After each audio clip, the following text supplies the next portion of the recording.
Okay. So, I think that we're ready to get started pretty soon here. Who's in chat? Not many people yet. I might just kind of blather on until we get enough people to start Um, let me just check stories list real quick. Oh wait, is the bot going? Bot does indeed appear to be going. Fantastic.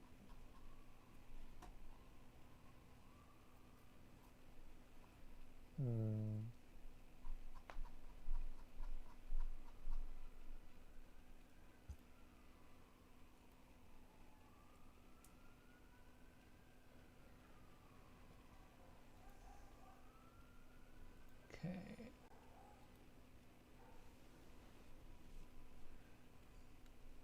So today we're going to be taking a look at the story Born to Kill by Tal McCall. I'm not going to start it quite yet, but we are, assuming that everything is working correctly, we are perfectly fine to go with it. Let me bring up the Twitch chat because I forgot to do that before I started, which, geez. There's also been a lot of follow bots around lately. Don't know why that's going on. I ended up reporting one just as we started today. Like 11.5k followers made yesterday. There's no way that that can happen. Not legitimately, at least.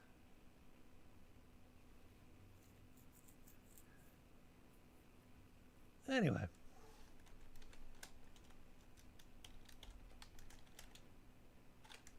Go ahead and check the story list.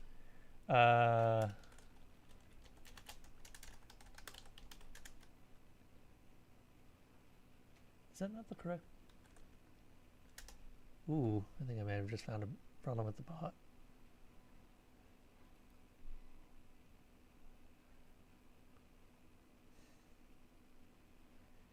Is that not the correct command? That might not be the correct command. I'm going to have to fix that.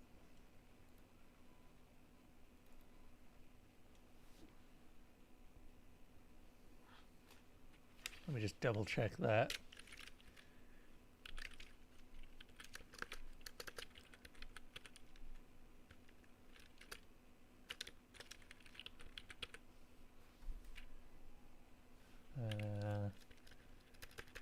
Define story. There we are.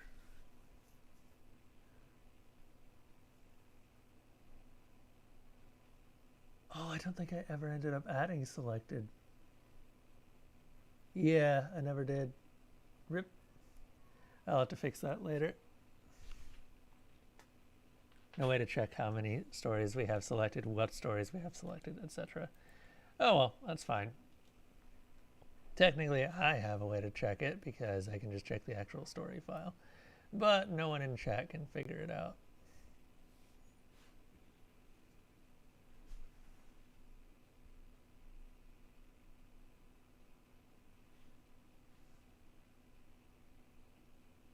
You're here to listen while doing other things? Good luck. I do hope that I have a good enough voice for this. I've never done a story this long. I also don't know if we'll be able to finish it today, but I hope. I will hope. Also, content running nose. Hoping that that doesn't get in the way of this. I'm also just kind of chatting just to warm up the vocal cords and such so that I don't have any voice cracks during the middle of this. Odds are likely it'll happen anyway. But we'll hope. Anywho, I think that I've wasted enough time. Let's go ahead and roll.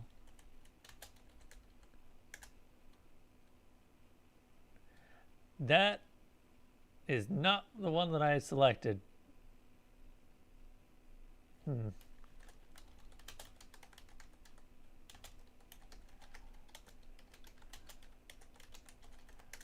put that back for now.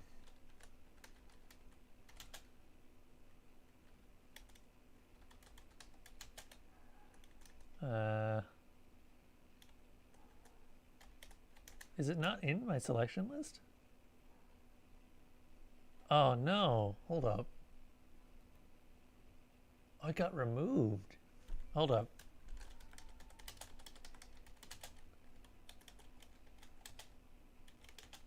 Yeah, that was a mistake. Restored now.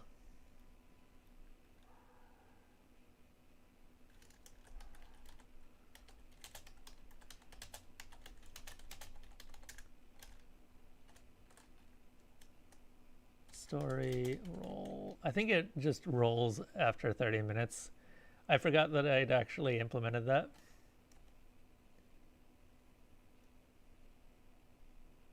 All right. So there we have it. Born to Kill, written by Tel McCall. You can follow along there, and let's get started. Harkon wasn't really sure how to lead this training. There had been no changes to the kit of the Royal Guard in over 15 generations. The troops standing before her didn't even have straps for this particular device. Logistics had to rush into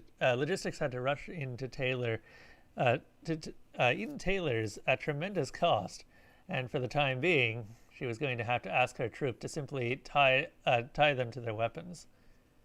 Attention! As you may have heard, there have been reports of some unusual troops mixed in with the Klaxian forces. Klaxian, good name.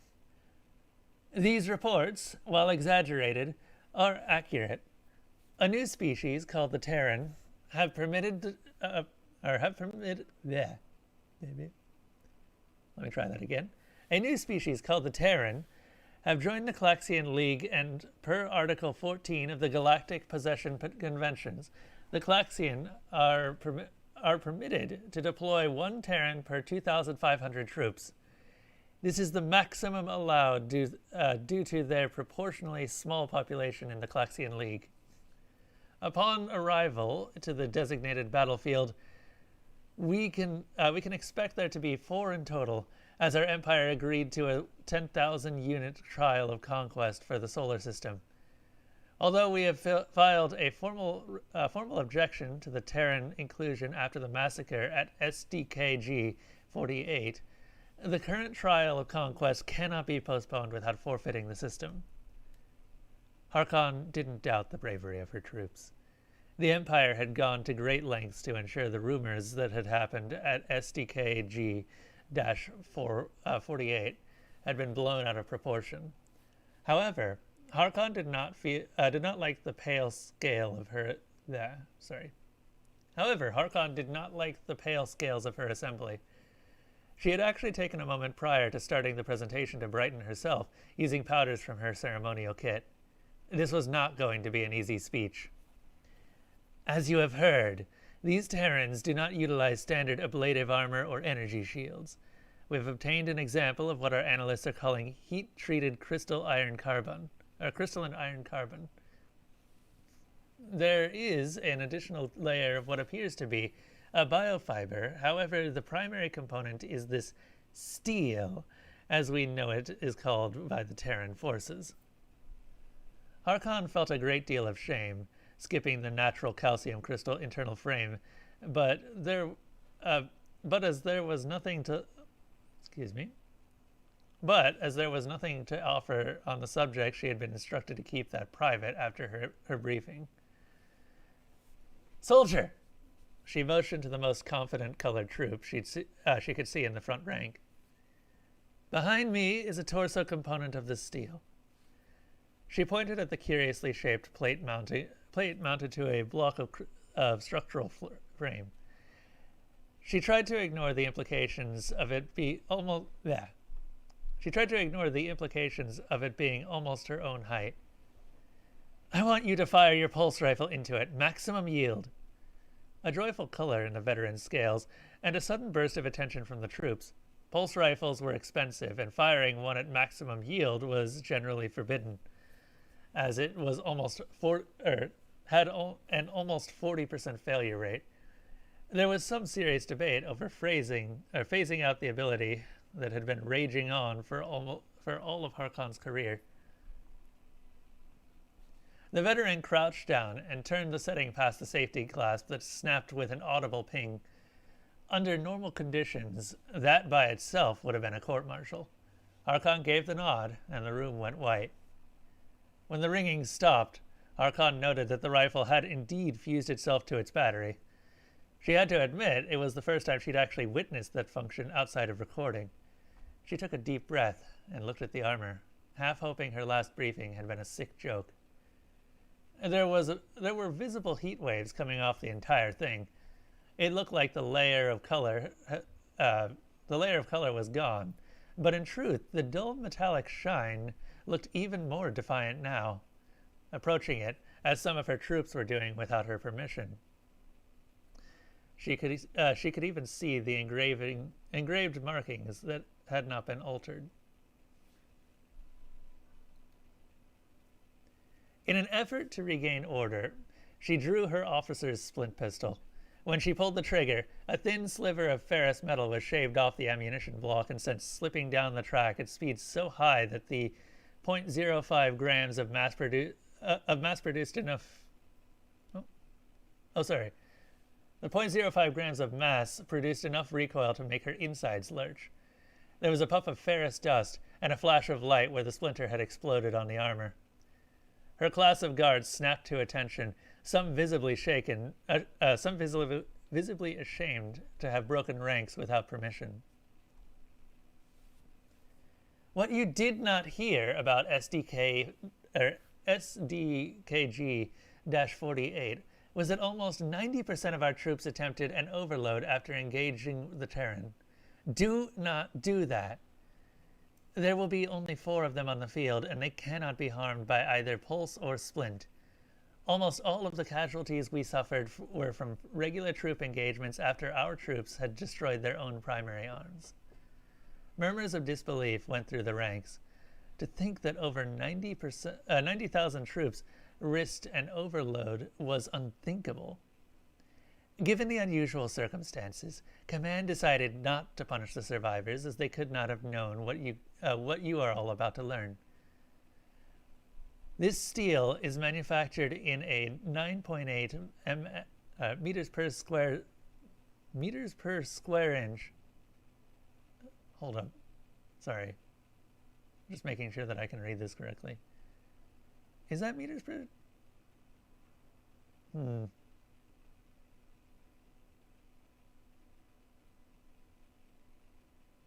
Meters per second. Okay, thank you. This steel is manufactured in a 9.8 meters per second squared gravity well and appears to involve other unique processes that we have not fully understood. If you're wondering when you're going to get your own set, meters per second, that could also work. She motioned to the technician to release the mount. The plate fell on its edge and buried itself almost its own thickness into the deck, sticking upright. Not until you can carry 6 times your own mass. Listen well. You are some of the finest troops of the Empire, and I think you deserve to know the truth. A Terran troop is a biped 2.7 times your height, and on average, when kitted out, outweighs you by a factor of 18. If we are to believe that the same 9.8 meters per second manufacturing conditions is also their homeworld standard, then they will be fighting at less than a third of their own standard. Reports from SDKG-48 suggest that this will allow them to jump over 25 meters, and they are fast. From what I've been told, they use absurdly powerful explosive kinetic weapons. Thanks to the size of their projectiles, they only carry 180 rounds, but they are very disciplined in how they spend them. After action surveys estimate they scored almost 30% of their shots, and if you were hoping your energy shield will stop the round short, if you were hoping that your energy shield would stop the rounds, oh god, I lost my, damn it. I'm really nervous because I know that the author might actually be checking in. Let me try that again. I'll edit some of this out afterwards. Where was I? But they are very disciplined in how they spend them. After-action surveys estimate they scored almost 30% of their shots, and if you are hoping that your energy shields will stop their rounds, don't. We found that although it will stop the round, the force is still enough to rip your generator out of its housing and send the shield into you with enough force to shatter your exoskeleton. We are estimating the Terran unit will kill 208 of you before they run out of ammunition. Thankfully, their size does not allow them to use their allies or your own weapons when that happens. Total silence from the room. Thanks to the generations of relative parity during formal trial warfare, casualties were always high. The troops accepted this truth. Still, to lose over 200 royal guard to 4 of these monsters. Harkon needed to continue before she faltered. If you do your job and do not overload your weapon, we estimate a 40% chance to win this system. Furthermore, the mandatory truce period after the battle will buy us much needed time to find a solution to future Klaxian conflicts involving Terran troops. I cannot stress this enough. Do not shoot at the Terran forces. It will only give away your position. And time spent shooting at them is the precious time that you're not shooting at the Klaxian regulars. Statistically, these are the greater threat to our victory. You'd like to point out that some of these numbers should give you clues as to what's going on?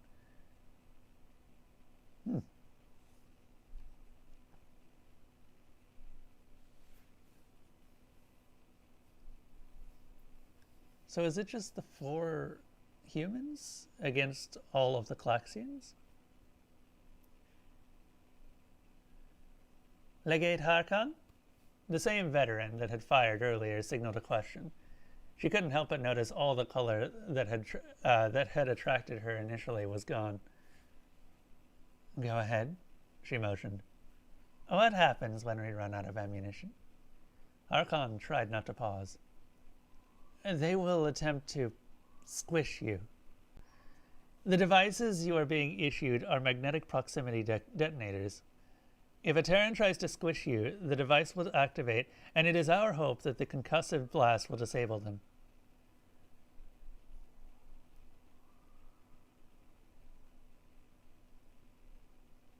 Hold up. No, there's a regulars force that comprises the majority of the enemy forces. There are 4 humans sprinkled in with those forces. Okay.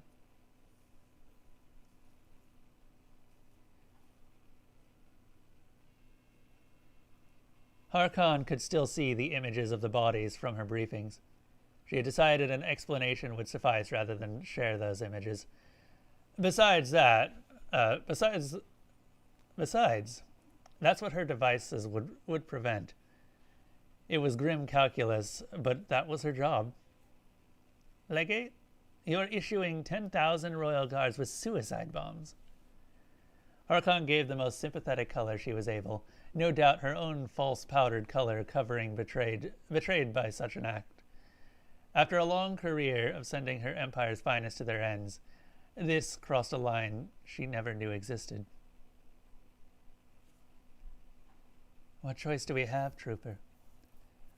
Not a sound came from the assembled troops. There really was nothing to say. They would do their duty. She knew that, and so did they. The Empire wills it, she shouted. And we obey, thundered back, although more muted than she remembered hearing in the past. She stayed behind to stare at the now cool plate stuck to her parade deck. The briefing she had received did manage to approximate the meaning of the engraved symbols. Birth to end life, or something close. If that wasn't disturbing enough, she was told that it was engraved by the creature that wore it, using only a steel blade and its own strength. Standing alone besides the massive plate, she could see herself in the now reflective surface. All her natural color drained the powdered layer. Bleh. All her natural color drained, the powdered layer looked absurd. A pathetic sight. How many of her comrades would see themselves like this after these monsters flew at them?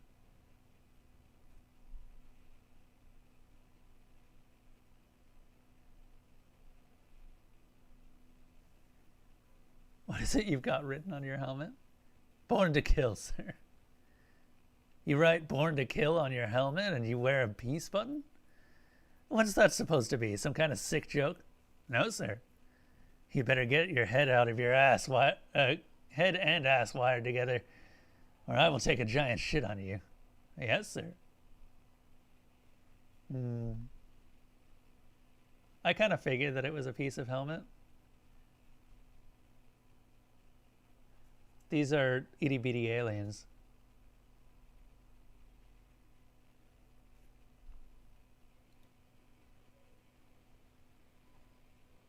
What you got? All right. Next chapter. You guys may also wonder why I'm sometimes just restarting when I get too many things wrong. That is so that I can edit some stuff out later, because it's easier to read from the top than it is to splice together sentences.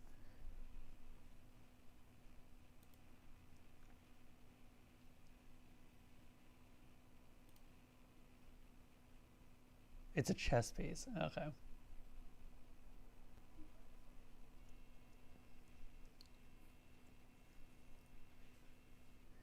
Joining the other legates in the observation room, Harkon saw the others' somber colors.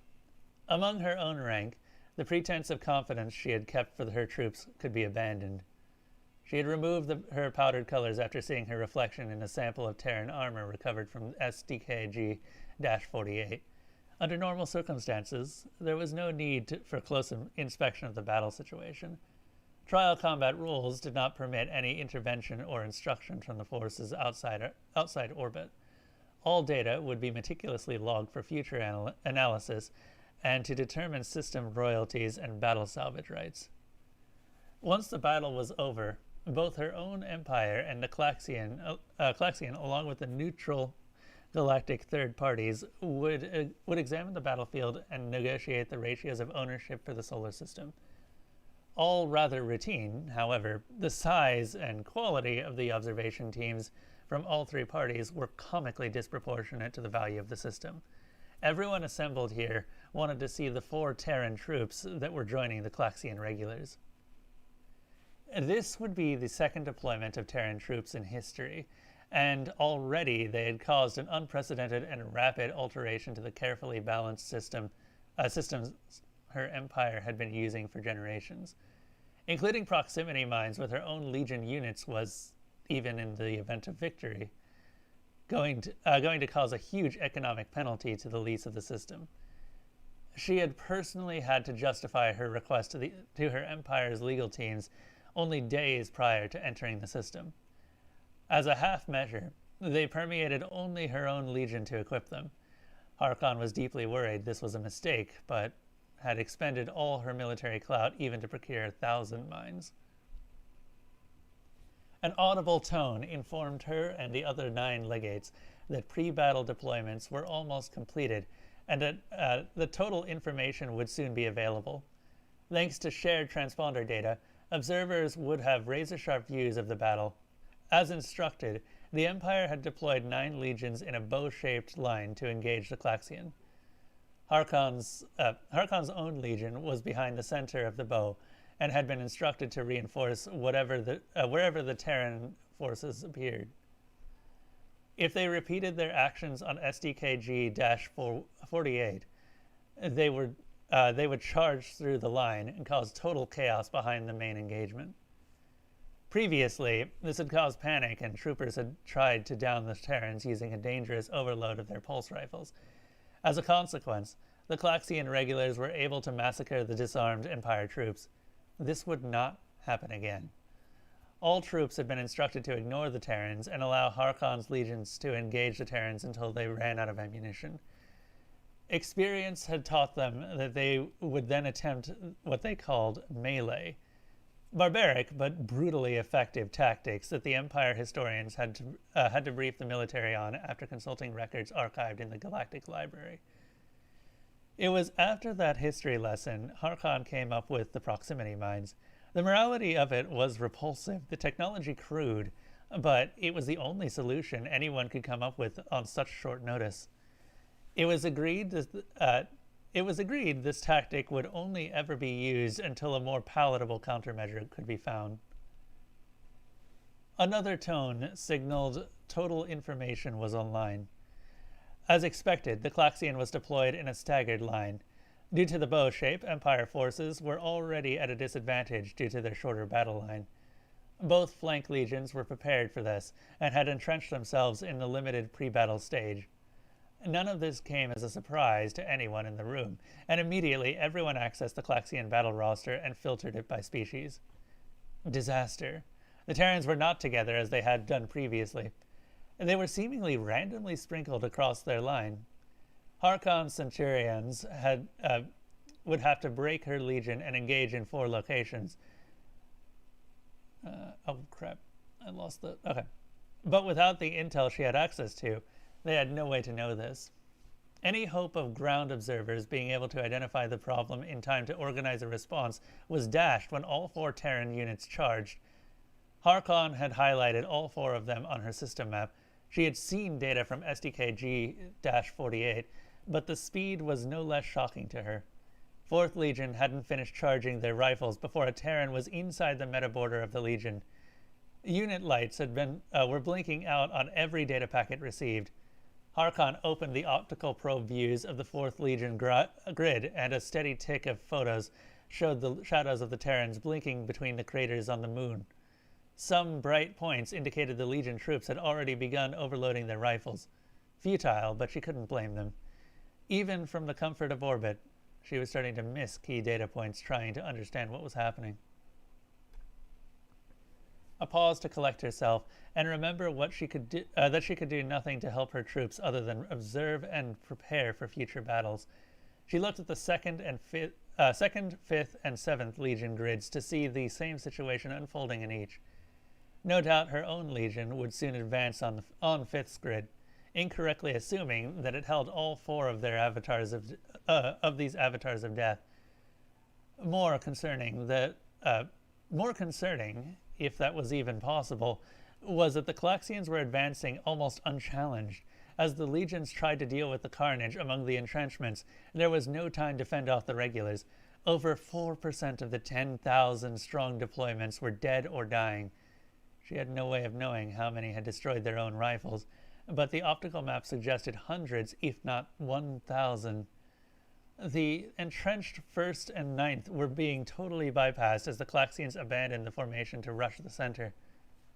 An hour later, any semblance of order was gone. As Harkon predicted, her own 10th Legion had rushed to 5th's right flank. In a cruel irony, the Terrans appeared to think this was some sort of critical point in the battle rather than a trap. All 4 of them converged on the grid, literally shattering a path as they went. They had all apparently run out of ammunition in the first 7 minutes of the battle. The melee tactics caused even more panic among the Empire troops, and pulse rifle overloads could be seen unaided from orbit. The Terrans figured out the proximity mines after one unit set off 3 in a row while stomping on the Legionnaires. Each blast sent the unit a dozen meters in the air with brutal force. The biped could still be seen sitting upright after the last blast seemed to bypass its endurance. Another Terran had come to its aid, and after some communication appeared to have discerned how to identify the mines. The 3 remaining Terrans simply stopped engaging the 10th Legion units and started throwing other Legion units, or pieces of units, at them. The force occasionally even set off the mines. There was no way to tell how many the Terrans had killed. If pressed, Harkon would estimate 400 to 600 over the course of the battle. In total, less than 900 had survived the ceasefire. The Klaxians had again swarmed over disorganized and unarmed troops. As a force multiplier, these Terrans were unprecedented.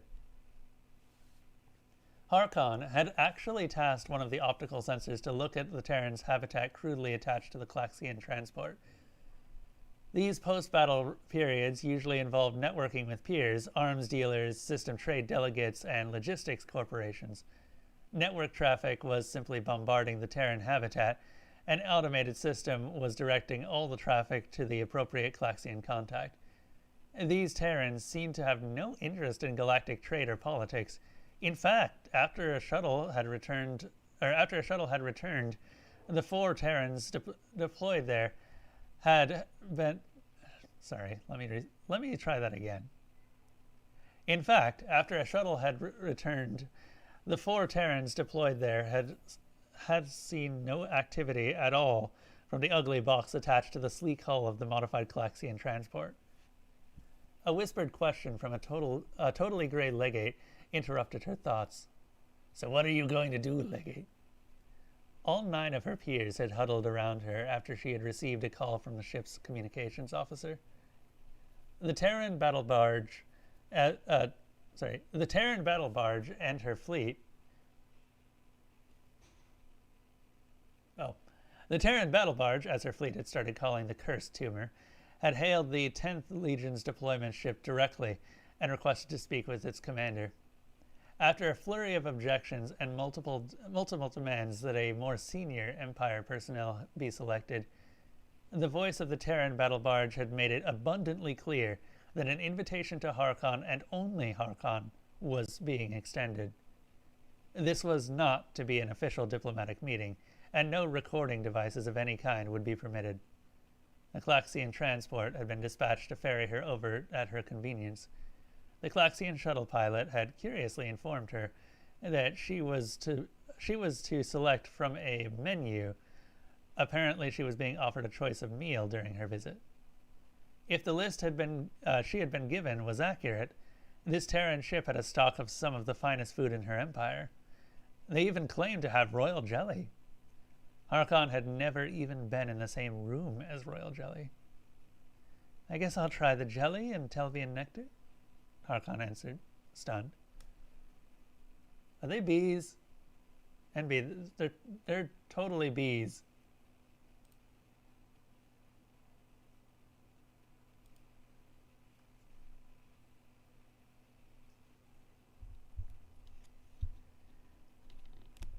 Again, the Terrans had caused a total collapse of order among the Empire, this time using nothing but an invitation. Meeting among combatants after a trial of conquest was not unusual.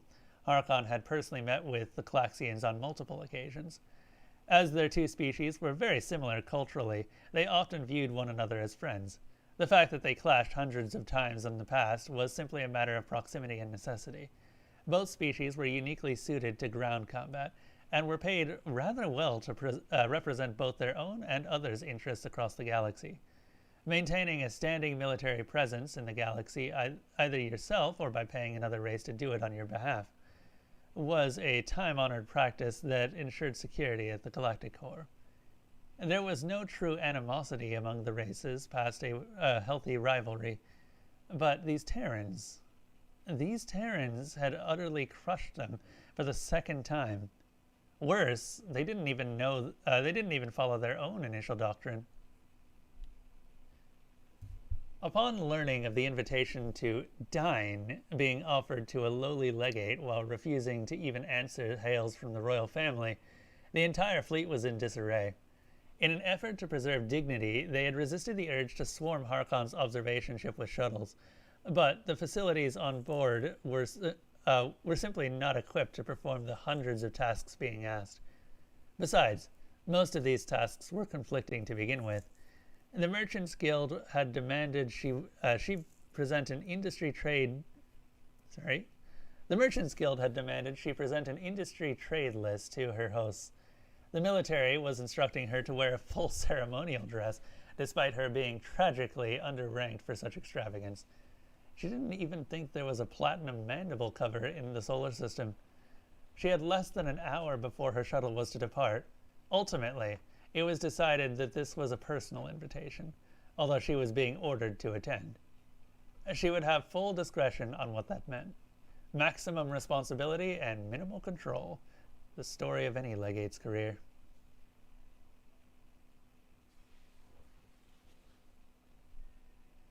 Harkon decided to use that time to requisition a new uniform and some assistance in molting slightly ahead of schedule. There had been some serious debate about wearing her officer's splint pistol, but Harkon had exercised the discretion offered to her and outright refused, partially out of protocol and also because of if the Terran ship was running at anything close to 9.8 meters per second squared gravity, the pistol would pin her to the ground the moment she stepped off the shuttle. Her ship had done. Her ship did happen to have a grooming attendant on board, and the ranking officer on the ship insisted she be given a full pattern of colored powder. A quick shot of fermented nectar to calm the pheromones, and Harkon was escorted to the waiting Calaxian shuttle. Disappointingly, the shuttle was crewed by 2 Calaxians, wasting the time of every ranking officer crowding the airlock. The co-pilot was polite enough and even assisted her in stepping onto the ship. After she was secured and they were underway, she attempted to speak with the pilot. "So, have either of you actually met these Terrans?" A brief delay for the ship to translate. "No, Legate. They don't get out much." There are a few stewards on that habitat of theirs, but they don't talk about what goes on there." Harkon tried to keep them going, more to calm herself than any real purpose. "What's with that configuration, anyhow? It looks like it's just mounted to a 408 EST. "That's exactly what it is. They don't have extrasolar transit. Or at least they don't have enough to spare for these trials. Rumor has it we tried to convert some ships for them, but the gravity systems just couldn't be pushed that hard without a total refit." The pilot chimed in. "That, and we would have had to cut out every second deck for height, every third if we wanted them comfortable." Harkon was having some regrets about not taking a bit more of that nectar.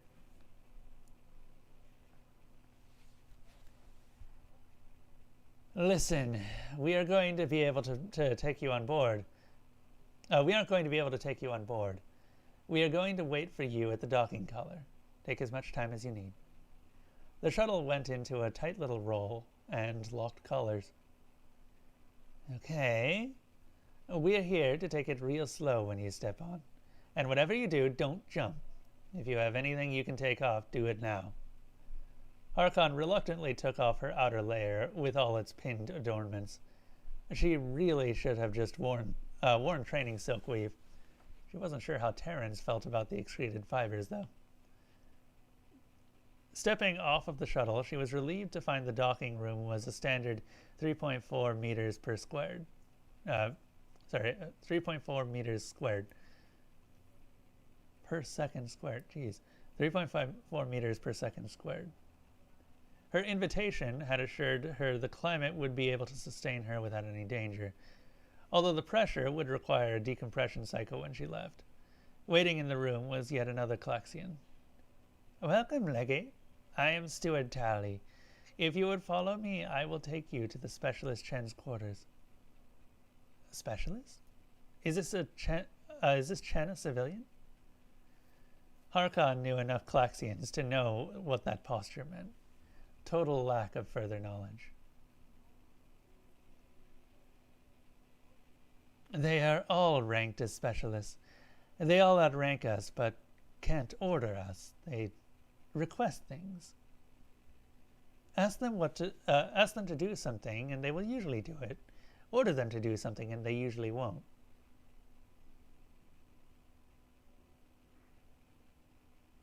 Calaxian hierarchy was legendary among the galaxy. That statement alone had made Harkon's mind cloud, and would be picked apart for days after she debriefed. The Calaxian extended a limb and transferred a remote while motioning to a platform rover. "You're welcome to transit the habitat under your own power, but I request you use this gravity pad during your visit." The gravity pad was worth more than a prime chamber on her homeworld. Harkon boarded the pad and watched Tally board her own. To the side of the chamber, there were 4 more parked. As she directed her pad through the next airlock, the hall before her was at least 5 times her own height. She felt like she was entering the kingdom of a god. The excitement of the day's events had almost let her forget that over 95% of her own legion was dead. The materials of the hallway seemed to share the reflective properties of the monolithic armored plate that had so far been the closest she had been to a Terran. Even with her full powder cover, a Calaxian would be able to tell she was frightened. This was the kingdom of demons, birthed to end life. Those symbols may as well have been carved onto her optical pods.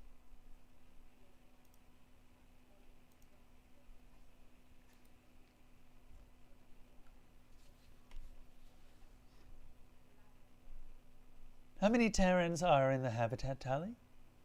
Harkon was sure there was more urgency in that question than she had intended. There was visible discomfort showing on Tali's faceplate. Harkon outranked the steward. Of this she was certain.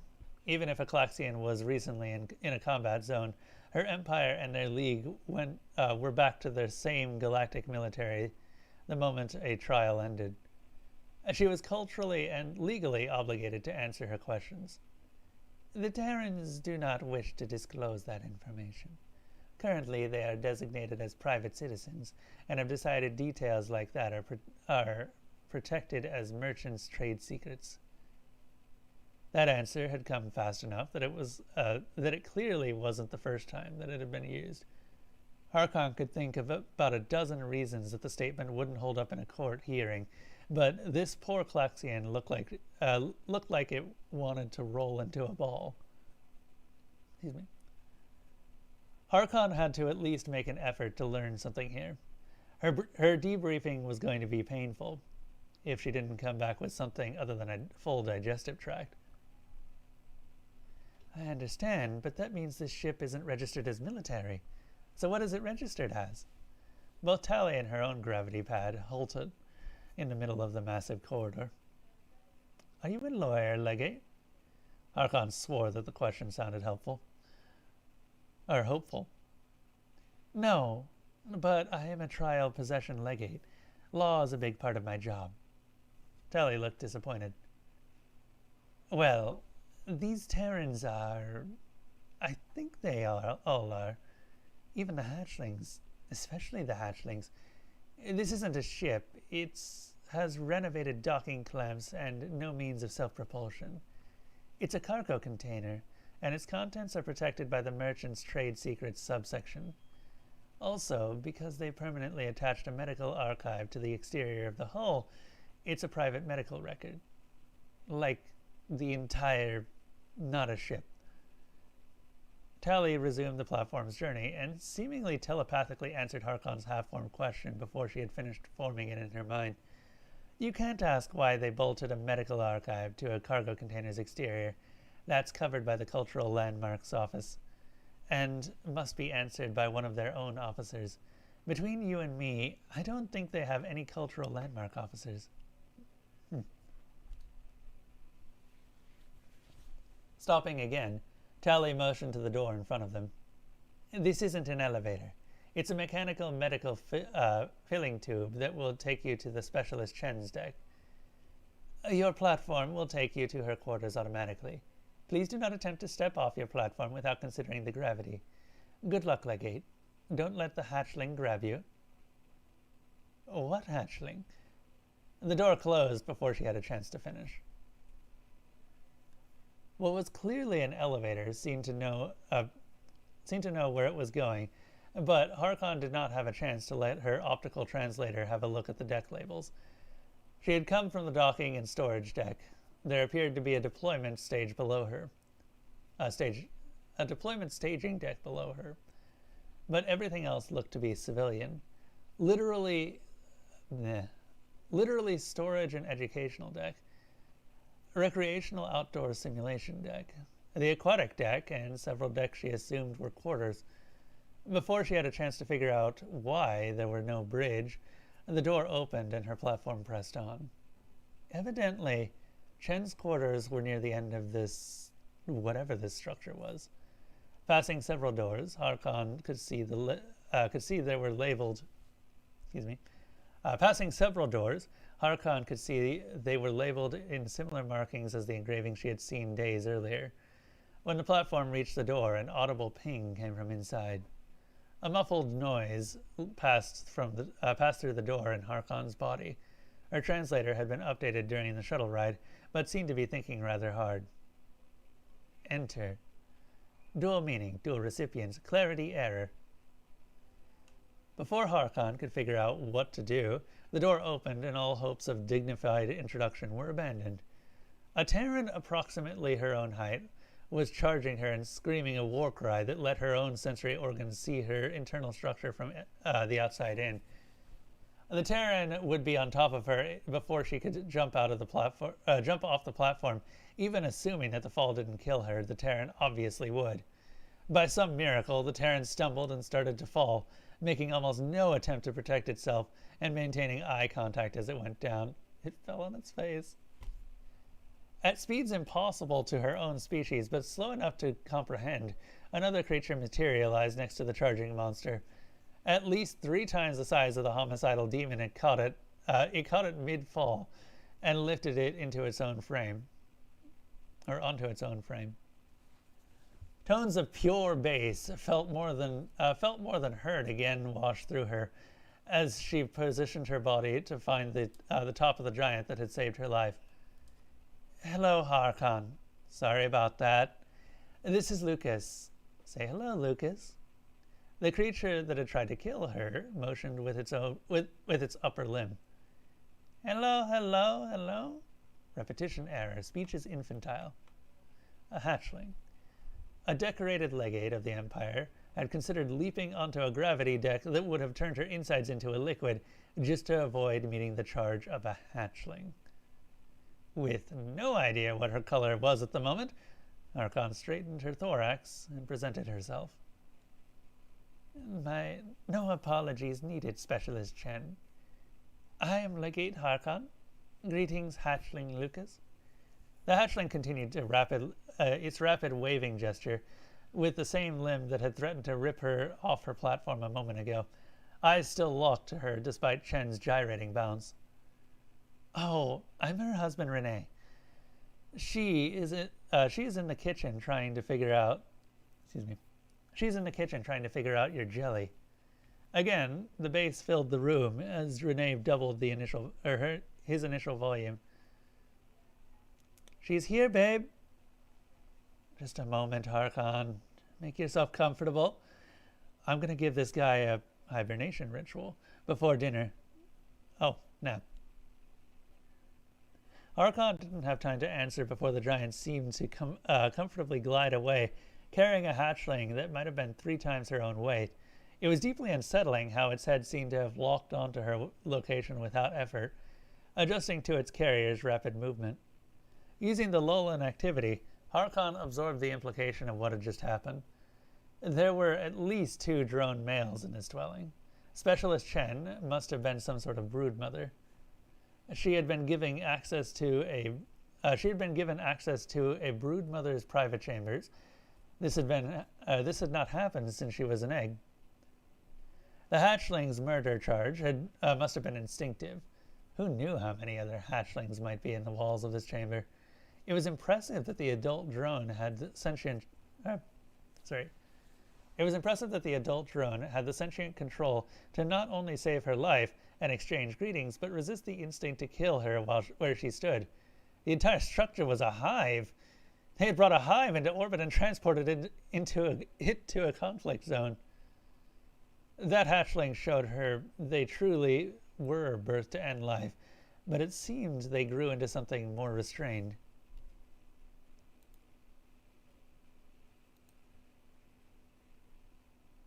This is a bit rough to read, I'll be honest.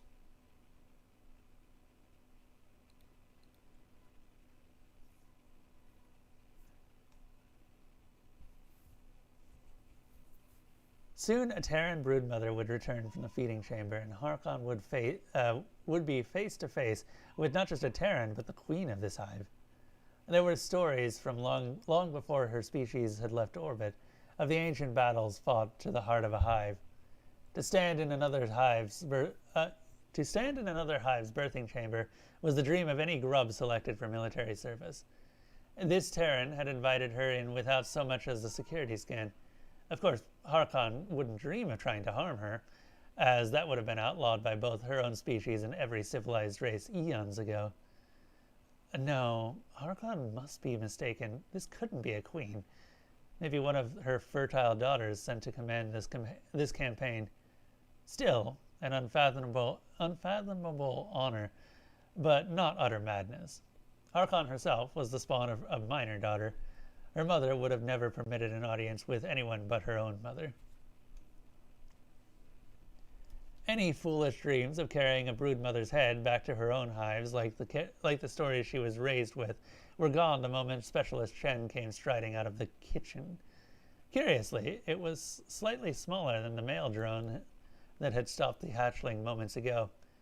And this creature was still 3 times her size, but seemed slender. Stranger still, she was walking under her own legs with no chamber drones assisting her. She must be incredibly young given her size. She must be incredibly young given her size compared to the hatchling. What was that smell?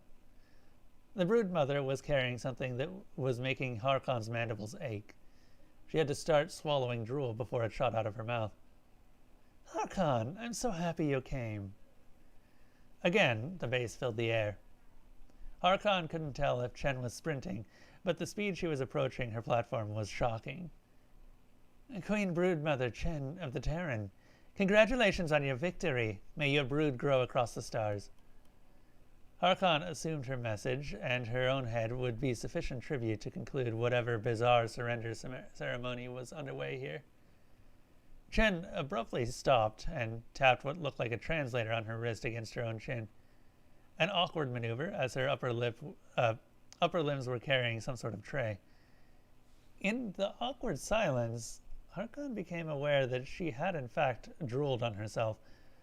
Worse, the broodmother was turning red, almost universally a bad sign across the races. Harkon, can you hear me? I think our translators are mismatched. That was very formal. This needed to be saved immediately.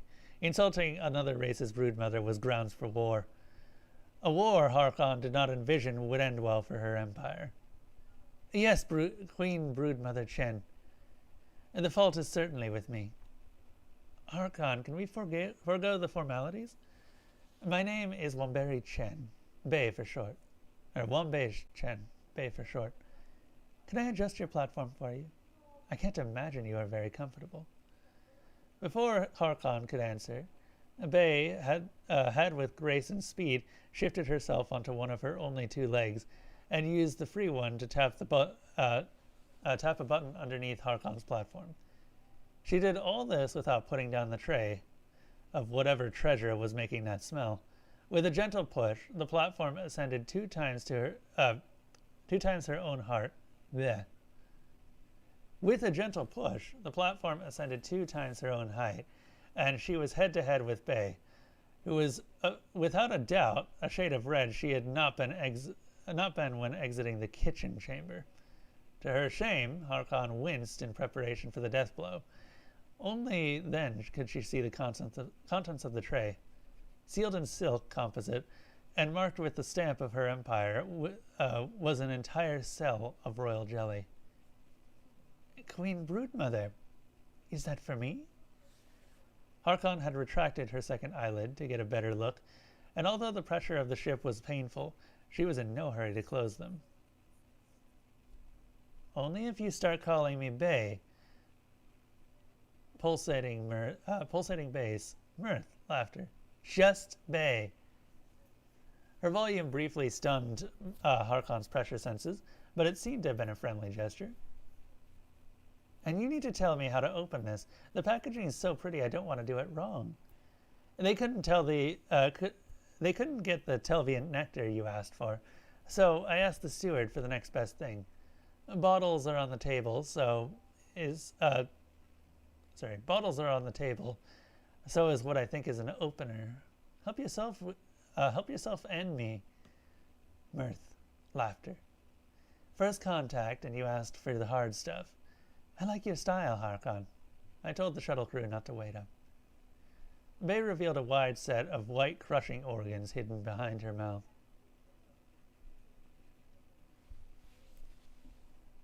To her horror, Bei almost threw down the jelly onto a table where a piercing alarm came from the feeding chamber. Tapped Harkon's platform, causing it to drift towards the table, and ran back to the room she had come from. That was real running. Whatever speed had happened prior was not. That was the speed that a Terran in full battle armor in a Legion's perimeter. That was the speed that had put a Terran in full battle armor into a Legion's perimeter before a shot was fired. It's all good. I can fix this. Open those bottles. Harkon didn't want the bottles. She didn't want anything but the jelly that was cruelly just out of her reach.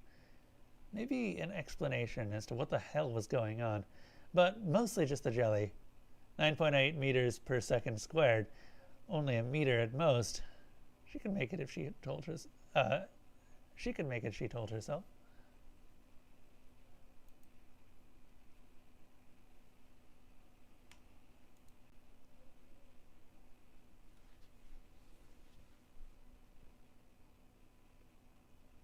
Standing at the edge of the platform, Harkon reached over the side to test her reach.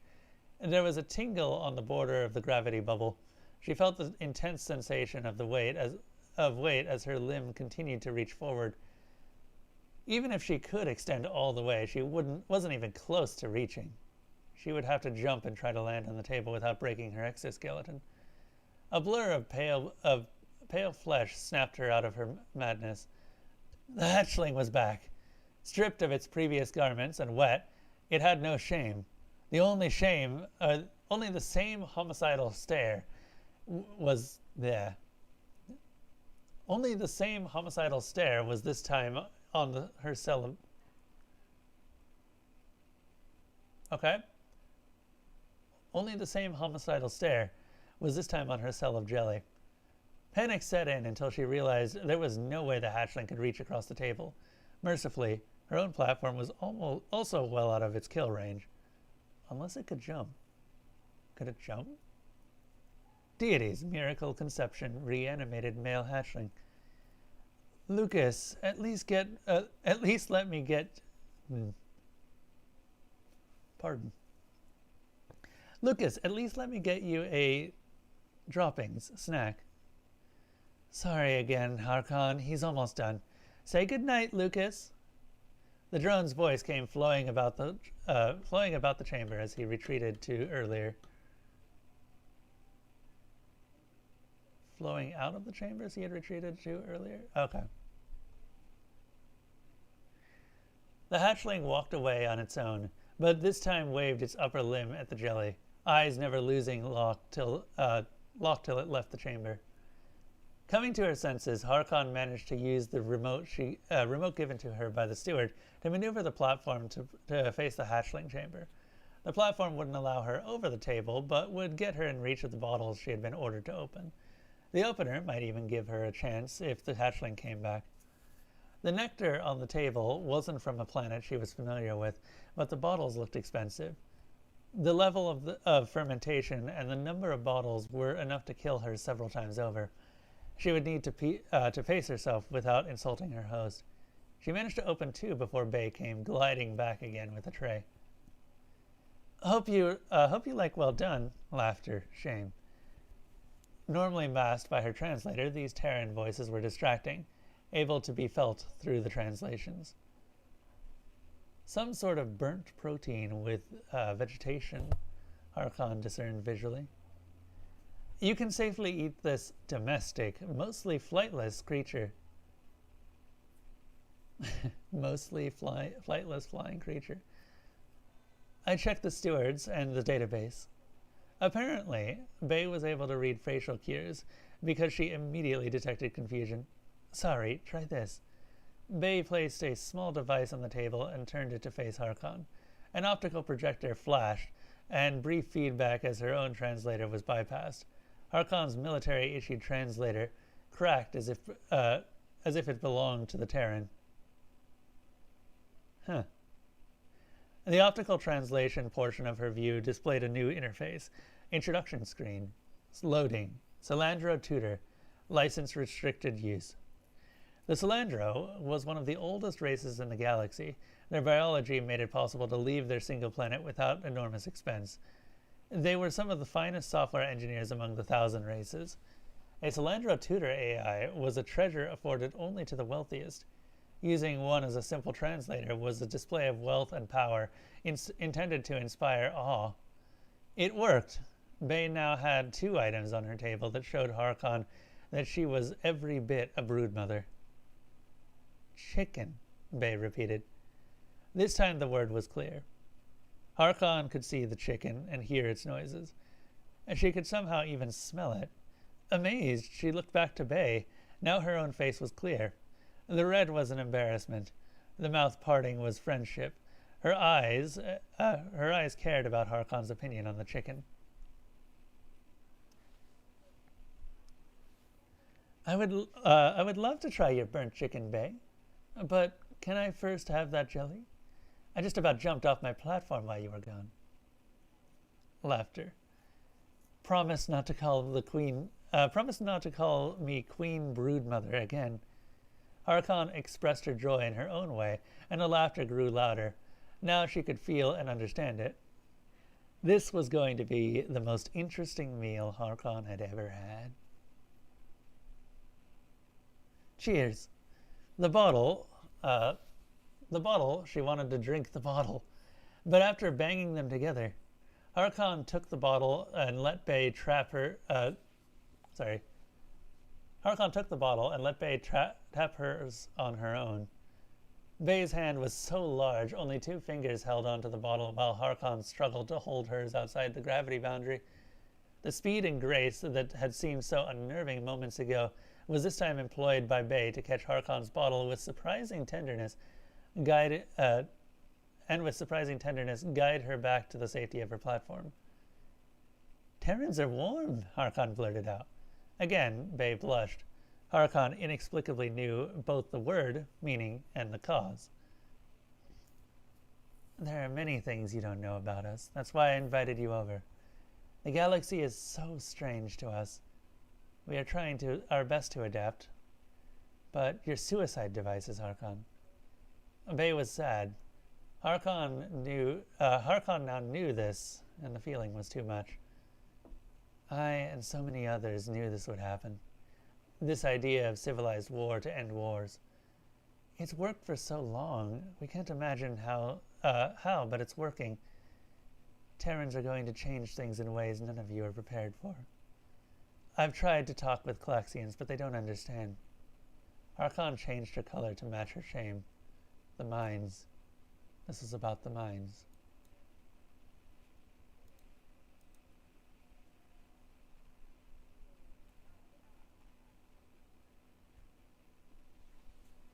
Bay went quiet and emptied her tiny bottle. Harkon took a moment and a long pull of her own. This AI tutor was flooding her with the nuance of what Bay had just said. Bay wasn't angry. She was sad, not for herself, but for Harkon. Something primal came out of Harkon. She didn't need this broodmother's pity. The devices didn't fail. They simply hadn't used enough of them. If her empire had listened to her and equipped all 10 legions, things would have been different. Her sisters might not have won the field, but it would have been closer. Their contract would have awarded far more of the system's economic output to their employers. The loss would have cost her own hive deeply. Billions of tons of protein would have been diverted to more successful broods. A generation of larvae would have to hibernate for lack of resources. Another loss like this would have, and those same larvae might have to feed the grubs. You're right. We were not prepared, but next time we will be. I killed one of your soldiers this time, and next time we will be even stronger. My brood won't be driven underground, just so yours can travel the stars. The sound shook her entire jaw like an explosion. Something Harkon hadn't done in her entire life had just happened. She had snapped her mandibles together in a show of dominance. That was an action only used to inform a nursing caste that a princess was demanding obedience. It was rage, fermented nectar, and the smell of that jelly. It may have been the stupidest action of her life. She had just challenged a mature queen for control of her own hive. Bay didn't even flinch. Patel? The translator fed Harkon a name. Terran, a picture, an age. He isn't dead. Very injured, but not dead. I'm going to be working with him a lot. Did you know he was the one that figured out the mines? Bad luck, really. Of the 44 draftees on board, he just happened to be from the region in the South Pacific that had seen a lot of them recently. First one in his entire country to leave orbit, traveled 1,000 light years, all to be blown up over some H3 mining lease agreement. Bay opened another bottle without using the opener, just snapping it like a protein ration. Without looking at Harkon, she did the same for the royal jelly and placed it on Harkon's tray. I read your Empire's last combat submission. They were doubling the yield and proposing to equip all Terran/Klaxian hybrid engaged legions with them. Not just the 10,000 or 100,000 size trials either. All of them. That's how it starts. Now Bay turned to look at her, eyes wet. The AI slapped Harkon with sorrow. Bay pulled up a hologram of a Terran unit clad in armor and holding those cannons they had used. 18,232 battle points. Then an image of a mine came up at 1,209 battle points. Harkon was shocked to see that the mine was obviously double the yield. These Terrans had better intel on their own military than she did.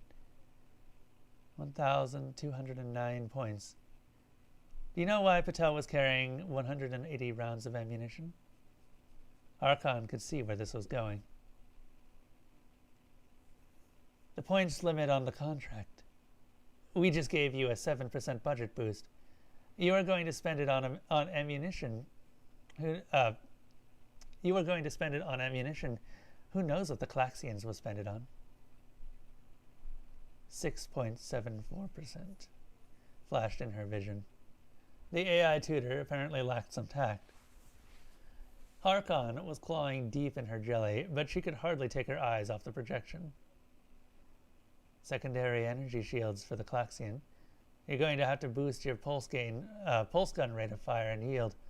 That's going to cost you another 1,000 points at least. Good guess on the ammunition, but the only reason we're using caseless ammo was to fit in the armor budget. That 7% will let us use variations of your own splinter shaving system. Basically, limitless ammunition. Escalation, Harkon. We showed up, and in less than 4 years, we have caused a galaxy-wide escalation. How long is everyone going to play by these perfect rules if we keep this up? This was all too much, and the tutor's interface combined with the jelly was making her head spin. Bay had just revealed her hive stratagem to a war race legate, and cast doubt on eons worth of stability in a single speech. Click. It wasn't voluntary. The emotion of the realization was just too much. She needed a break. A scream came from the chamber the hatchling had retreated to earlier. Harkon briefly assumed it was going to come to answer the challenge she had issued to its mother, but the tutor told her it was a distress call. Bay stood up. We probably woke him up. I don't know. I know that was a lot to dump on you. Want to take a breather and help me put him down? Asking a stranger to tend your young for you after that stranger just threatened to end your hive should have been humiliating to an extreme, but Harkon couldn't say no to this creature. The AI showed how tired her face was, even a brief lesson on the dark sacs of her eyes.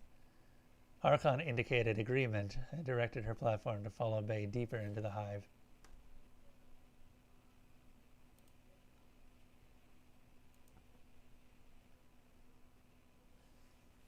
Not knowing what she expected, but sure that it wasn't this, Harkon took the time to study the hive's inner sanctum. The evolutionary quirk still let her mentally snap an interior in great detail. The entire structure was basically just a rectangle with a few compartmental chambers. The main room and the kitchen with what appeared to be three more chambers down the tunnel. She could hear the hatchling in one and smell water in the other. The furthest chamber was much larger, assuming this was a rectangle. Following Bay into the hatchling storage chamber, she saw the male drone had collapsed on the floor. Likely, he had finished his matting cycle and was in his death stage. Perhaps the hatchling would consume him later. Harkon was sad he hadn't stayed with her longer when they had first met. She hadn't even had the chance to thank him for saving her life. Don't mind him. He can sleep through anything. He had a rough day. He is the primary surgeon on board. Spent all day going over the techniques he's going to need for Patel after his swelling is under control. Bay captured the hatchling, who was pacing in its cage. This little guy, on the other hand, likes to wake up for a song or two. Harkon couldn't say how long she stayed in the chamber. She had apparently finished all the jelly while watching Bay vibrate the hatchling with her speech organs. The song had helped Harkon through her intense reaction to the jelly. The smell had been overpowering, but actually eating it was making her dizzy. Thankfully, the hatchling hardly seemed to be aware of the intruder in its chambers. Let's go, Bay mouthed without sound, and the tutor indicated her meaning. Harkon's head was swimming, but she managed to guide her platform out of the room without disturbing the drone or the hatchling. Back at the table, inebriation allowed for candor. Harkon simply asked Bay what she was, and the tutor somehow made the question coherent to her host. Bay seemed to know where to start, wiped the drool off her shoulder, and began. Well, first of all, I'm no queen brood mother or whatever it is your translator keeps saying. A brood of three, just Lucas, Renee, and myself here. We are part of the support staff for the draftees. Renee is a doctor, so am I. Bay laughed. I have 2 doctorates, one in trauma physiology and another in neuroscience, and I don't think anyone has called me doctor since we left Seoul. They call me Shrink. I was part of the team that developed the enhanced emotional combat therapy device, and my job here is to help the draftees cope from the combat-related trauma and develop new techniques for future draftees. The tutor was making a heroic effort to make this clear to Harkon, but it had its limits. Harkon now knew in vague terms Bay was able to produce offspring, but only in very limited fashion, and that her mate wasn't a half-genome drone, but a very talented healer. Bay was an extremely specialized healer, but of the mind and was sent here to learn new healing techniques. So your troops are not troops? Harkon was now very puzzled. Yes and no. It's very complicated.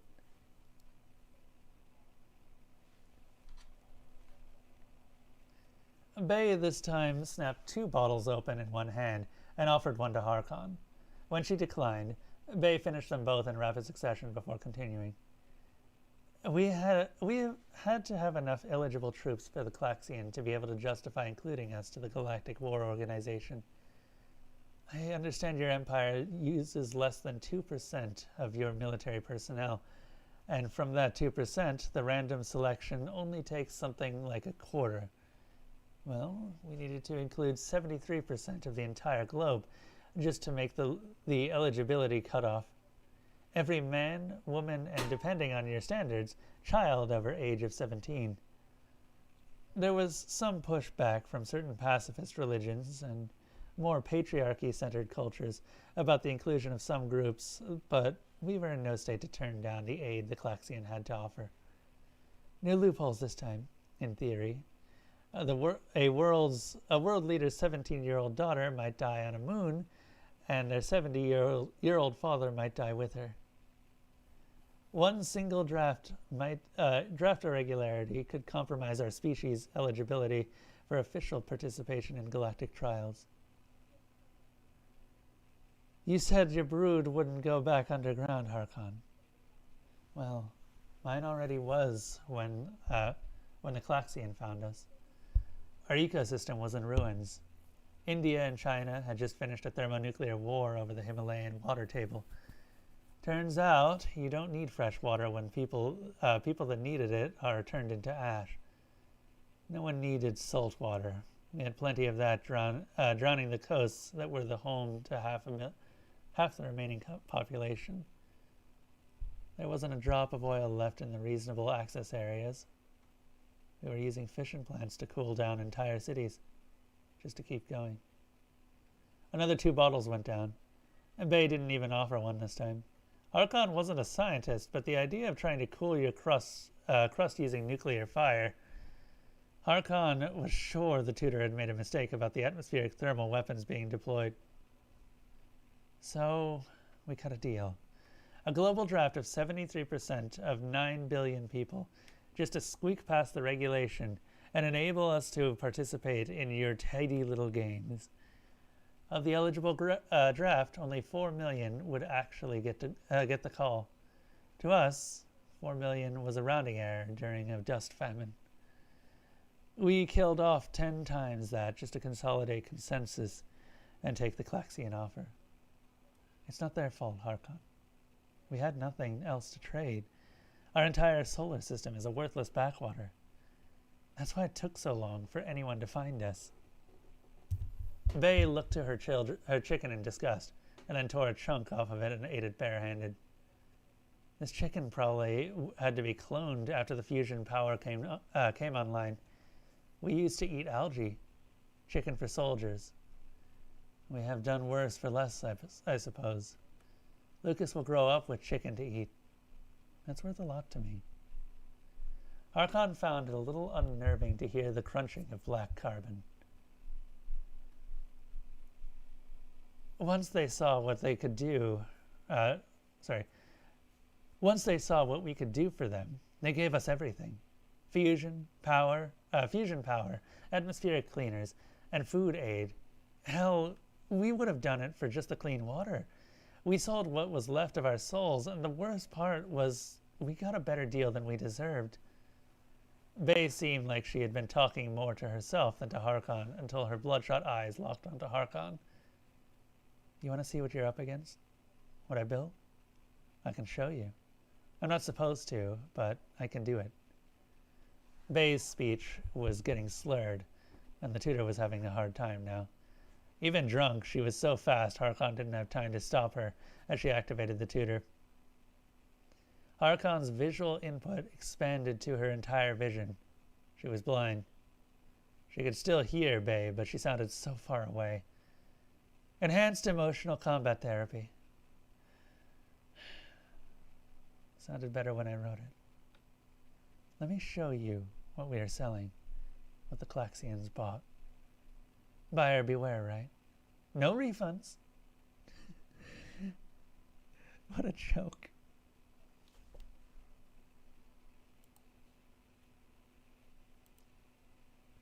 Harkon was now staring at an assembly of Klaxian warriors blanketed in a dust storm kicked up from departing dropship thrusters.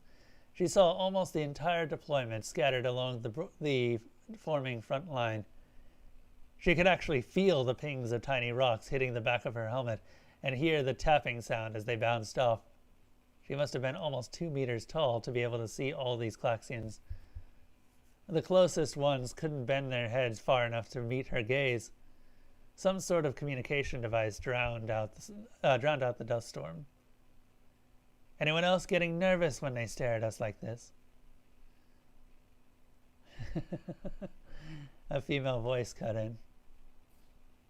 Look at you three, the most eligible bachelors on whatever the fuck rock with 20,000 lonely ladies. Wave to all the pretty girls, Patel. The tutor was still augmenting this simulation. Moldy was an Australian. Patel loved her like an older sibling. Moldy? Harkon was getting stuck into the bottomless pit of the tutor's attempts to explain questions as they formed. 20,000? I thought you said not if I was the last man on Earth, Specialist Moldy. How about a moon? More laughter this time. 3 voices and Harkon's avatar in unison. Harkon figured it out. She was Patel. she could experience everything he had in some sort of recording. She tried to tell Bay, but found she couldn't even feel her own mandibles. Only what must have been at least 30 rock-like crushers. Terrans were not warm. They were burning from the inside. She could feel heat pushing back against the cold of her armor. Her internal frame was driving the crushing weight at himself and his armor into the hardened dust below. She could actually feel the compacted dust cracking with each step, while the Klaxians seemed to be dancing on the surface. A much older voice came in. It was their patriarch, a 64-year-old grandfather they called Gramps. Harkon now understood they had no drones. The male who Patel trusted implicitly was a father of a father.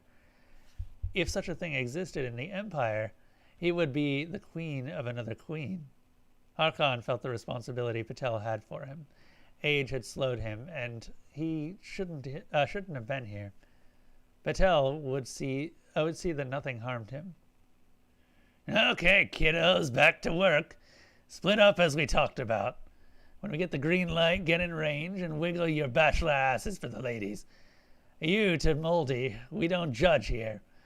We want them shooting at us, not our little friends here. I'll give you all a shiny gold star for each overload you can bait out of them. Take your shots nice and slow, but bring the ruckus. Wu-Tang Clan ain't nothing to fuck with. The tutor didn't even attempt whatever that was. Laughter from the four of them again, and all of a sudden, Harkon was moving, literally flying across the field. Most of Patel's energy was being spent trying to crash into the Klaxian, who was offering a feeding gesture to Patel as he flew past him. They had timed that maneuver perfectly. The battle had started right when Patel had got to the outermost edge of the grid. Small wonder Harkon's Legion's spotters hadn't adapted in time. The Terrans had given them none. When Patel's HUD lit up, she could see that he had a full view of every legionary in front of him. He didn't take cover, as there was nothing on this moon that could shield his massive silhouette. Lights burst along the line as he took a volley of fire. Most missed as he charged them in an angled jump. The few that landed merely disappeared into his steel plates. The legate, riding along inside his mind, knew that all these streaks of light should have been hitting the advancing Klaxian. This single action alone upsetting the carefully choreographed dance perfected in her empire's war rooms. Her legion had lost. It just didn't know it yet. Mid-air, he lined up a shot with his HUD, apparently linked to the sights of the weapons, and Harkon... Mid-air, he lined up a shot with his HUD, apparently linked to the sights of his weapon, and Harkon felt the recoil in his bones. The simulation was too fast for Harkon, but she knew whatever he had been aiming at was gone. She had seen what a failed energy shield did to the legionary that had trusted it. Any notion that Patel had was just a simple distraction disappeared along with her poor sister. Falling from an almost 16-meter apex, Patel was actually frustrated with the time it was taking to come down. Harkon could understand why all these Terrans seemed to have frightening reflexes. They were accustomed to falling in the ludicrous gravity of their own nuclear hell of a world. Everything that came next was just a blur of movement and gore, with the occasional flash of an overloaded pulse rifle. Harkon was mentally begging him not to load another magazine, and had to watch through his eyes each time another 30 explosions tore through her sisters. 7 minutes it had taken Patel to fire his weapon to depletion. He had been calm in his aim and indifferent to the returning fire. If anything, he seemed to revel in it, and chose to focus his fire on any legionary that had the good sense to fire on the Klaxians Patel had been deliberately covering. A steady stream of communication came in as all four of his unit reported they were empty. Gramps spoke, and they all found craters to kneel in. Okay, kiddos, I'm all out of stickers for you. I think we did our jobs for today. Keep up with the front, but don't extend.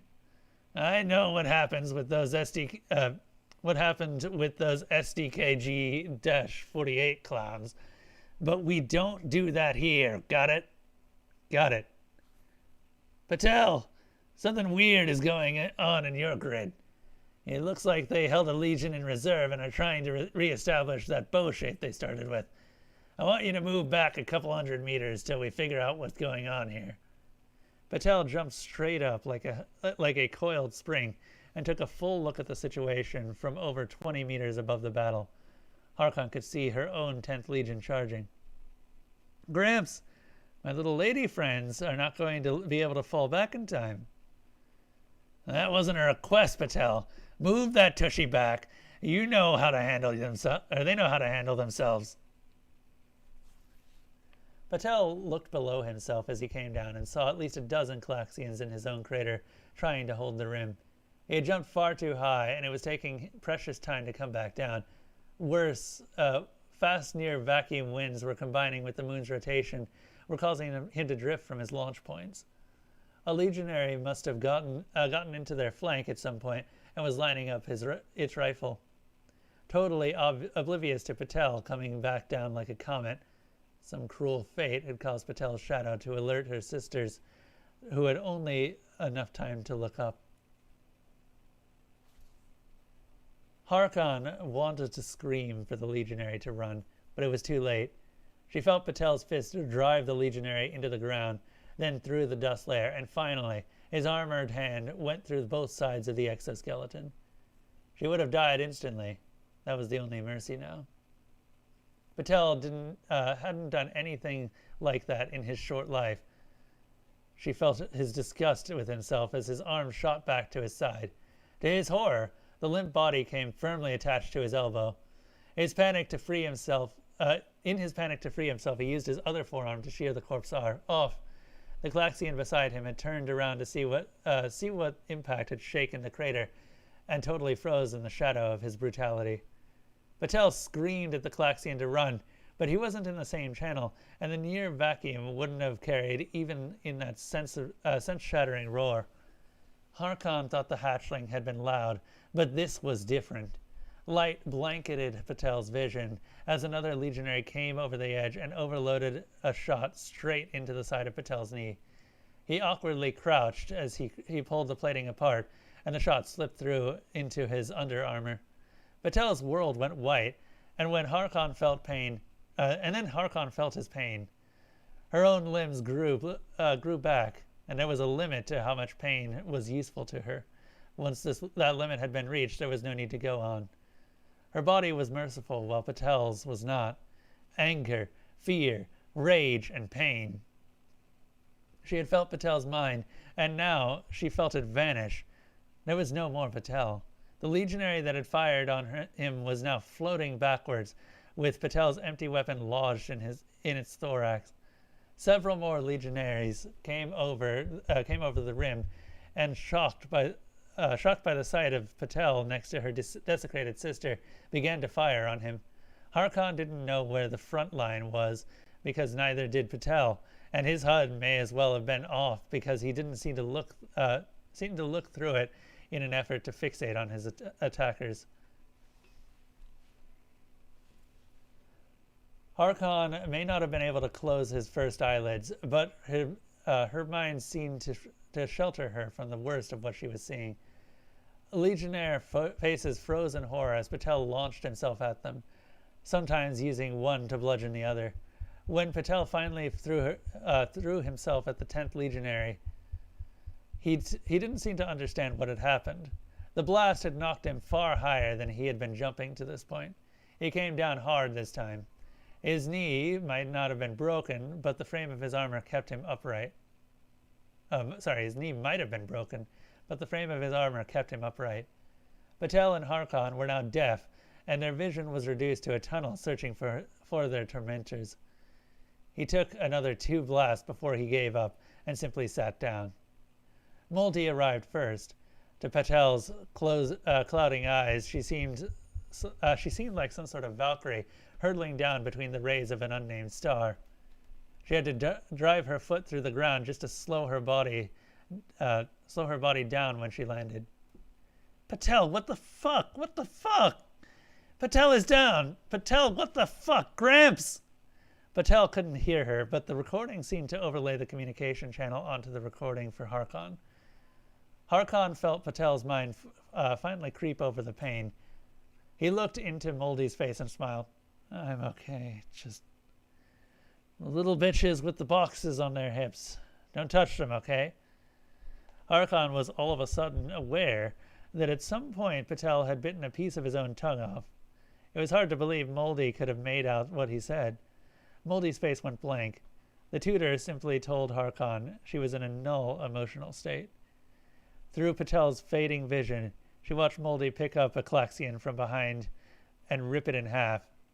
She then threw one half of the charging legionary and it vanished.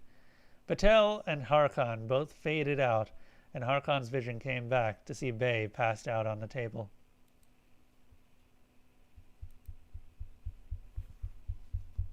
Harkon physically couldn't sweat, cry, or vomit, but the aftershock of what she had just experienced had made her mind do all three. She settled for sliding off her platform and letting the crushing gravity wash over her. These Terrans lived in this pain every day of their tortured lives. She could still see the female Terran's face before it turned its back on Patel. For the first time tonight, Harkon was certain that she knew more than the tutor's null state description. That wasn't what it was. That was the last face a trillion beings were going to see if she didn't stop this madness. Harkon needed time, and she needed space. She crawled back to her platform and guided it away from Dr. Wombei Chen, who now somehow seemed so small.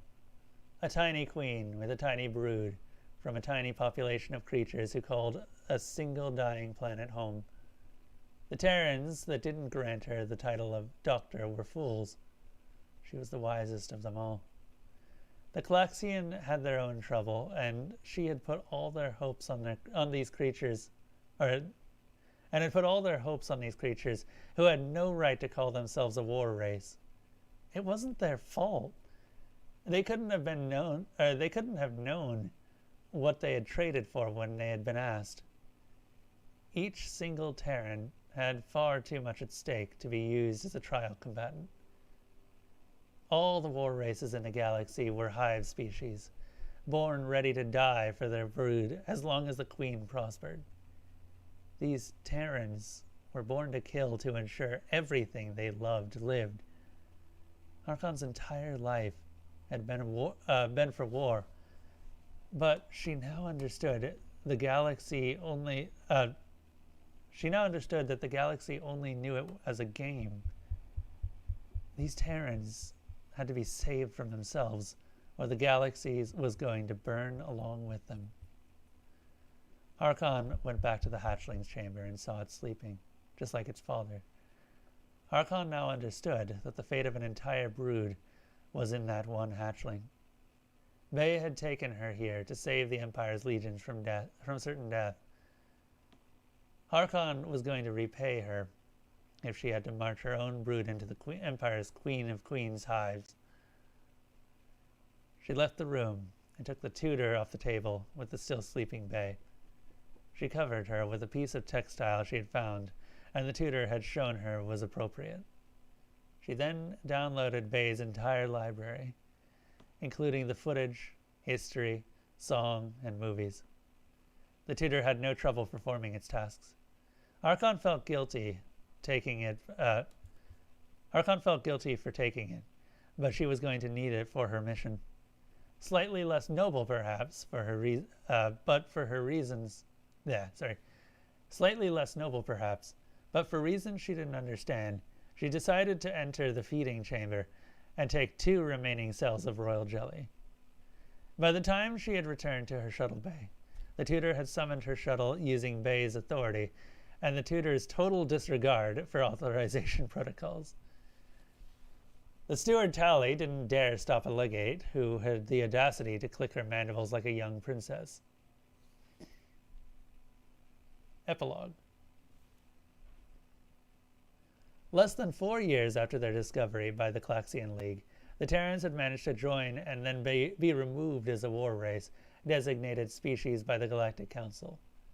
In principle, the resource allocation system had been designed to ensure the Galactic Assembly compensated the war races to maintain their readiness and to stop them from ever truly instigating a full-scale conflict. That purpose had been wise when it had been written eons ago, but it could not have predicted the Terrans. In recognition of the Terrans' value as a war race, but the devastating results of including them in trials, they were instead paid to maintain their own peace. Should a time ever come when an outside force threatened the galaxy, they would be called. The act became known as the Terran Deterrent. All of them were instigated by a legate that somehow matured into a minor queen halfway through her life cycle.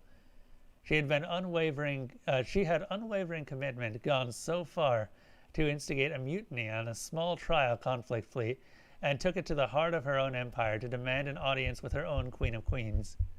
The legate had offered its own head on the condition her queen experienced the story of a Terran named Muldy.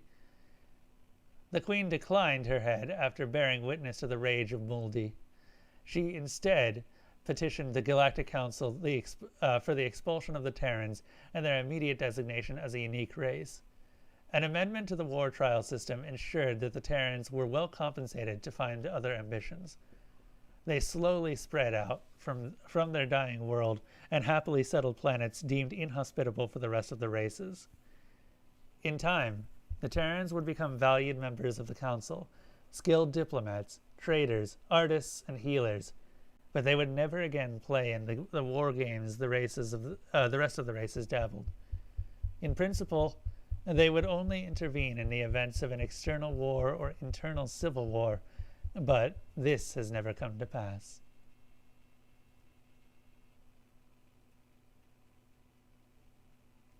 All right.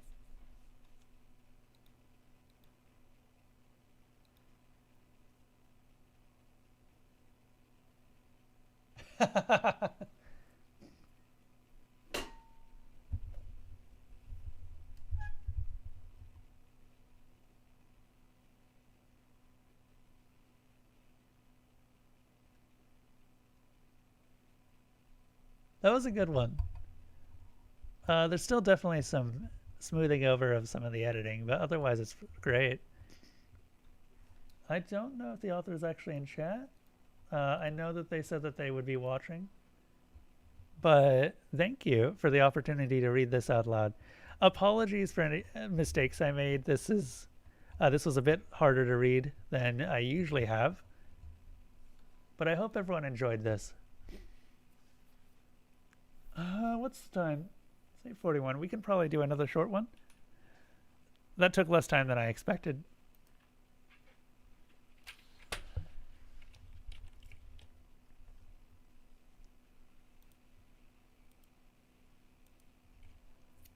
Here's 10 grand and a ticket to anywhere. Please don't collapse our galaxy civilization. Yeah, that's a good one. Wait, is the bot broken? Try it again. Bot's going. Oh, okay. I see. Restream just didn't display the results. Weird.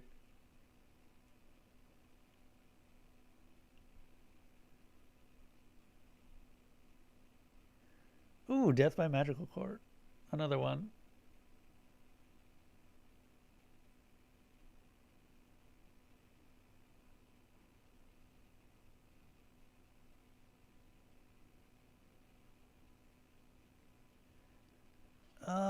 Yeah. Go ahead and see which other ones you want to see. If anyone wants a specific story, just take a look at the big list of stories. It's not that big of a list, actually. We haven't had that many approved, but it should be more than enough to, it should be more than enough to get us through tonight.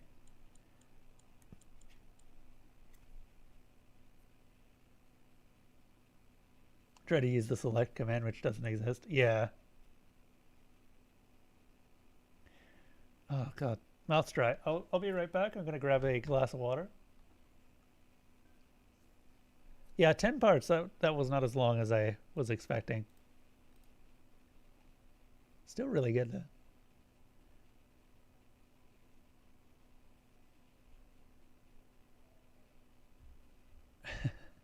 I love the whole royal jelly.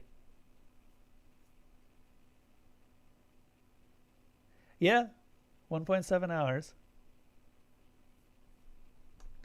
Uh, I might actually offer a little bit of help with the editing, because like the editing is fine. It's just punctuation could be smoothed out a little bit. That's pretty much the only problem with it. It's perfectly readable, just needs a little bit of better punctuation.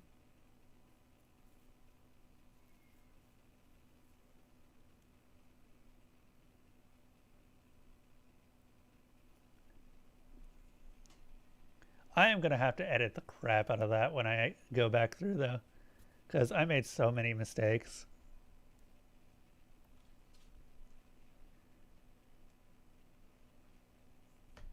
Ugh. Christmas dragons. Ooh. I wonder if I can get Eladice to come over. Oh, I never actually edited the name of Christmas Dragons. Okay, Christmas Dragons was... so Eladice said that there was a different name that they would prefer, which was A Dragon for Midwinter. Now, Bart? Bart, come over here. Since when did you start clawing the back of my chair? Naughty boy. I thought it was Bart because I felt tiny paws, not fluffy paws.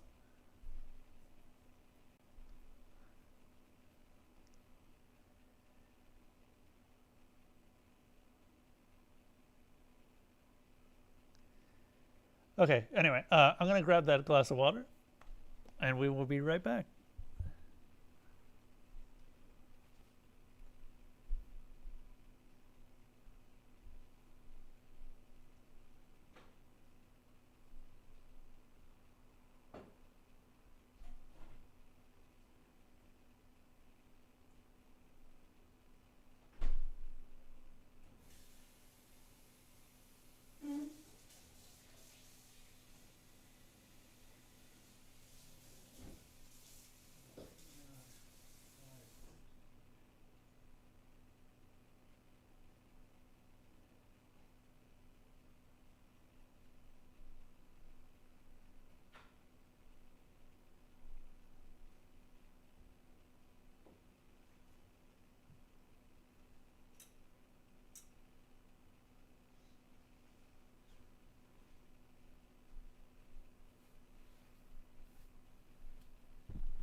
Okay.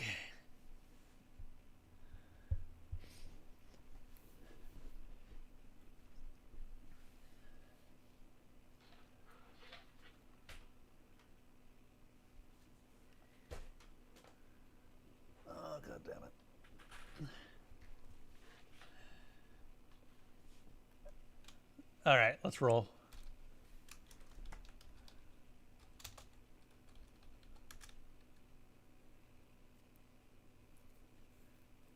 All right. So we are doing A Dragon for Midwinter by Sarah Blackwell.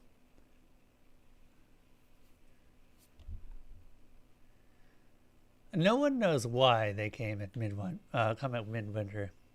Every child asks, and no parent ever really answers.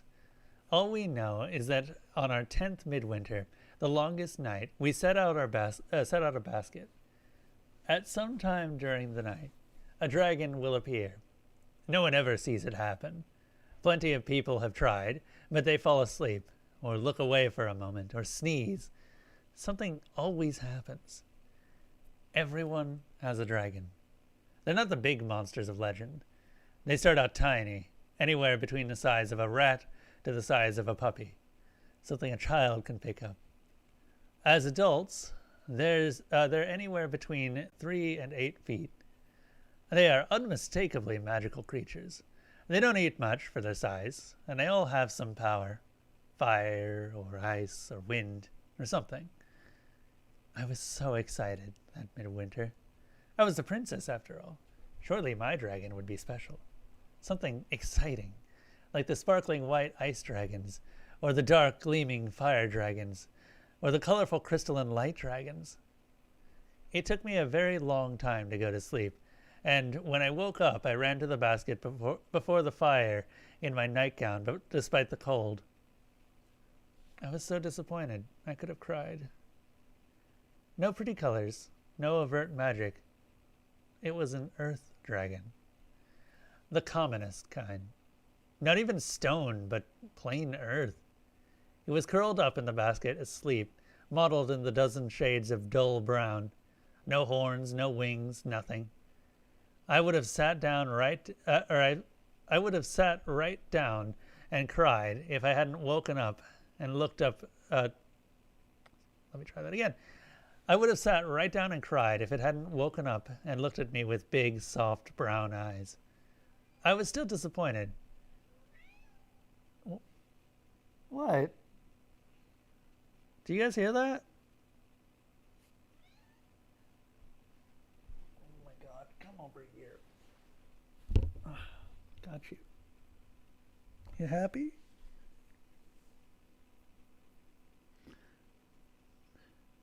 I was so sorry, where was I?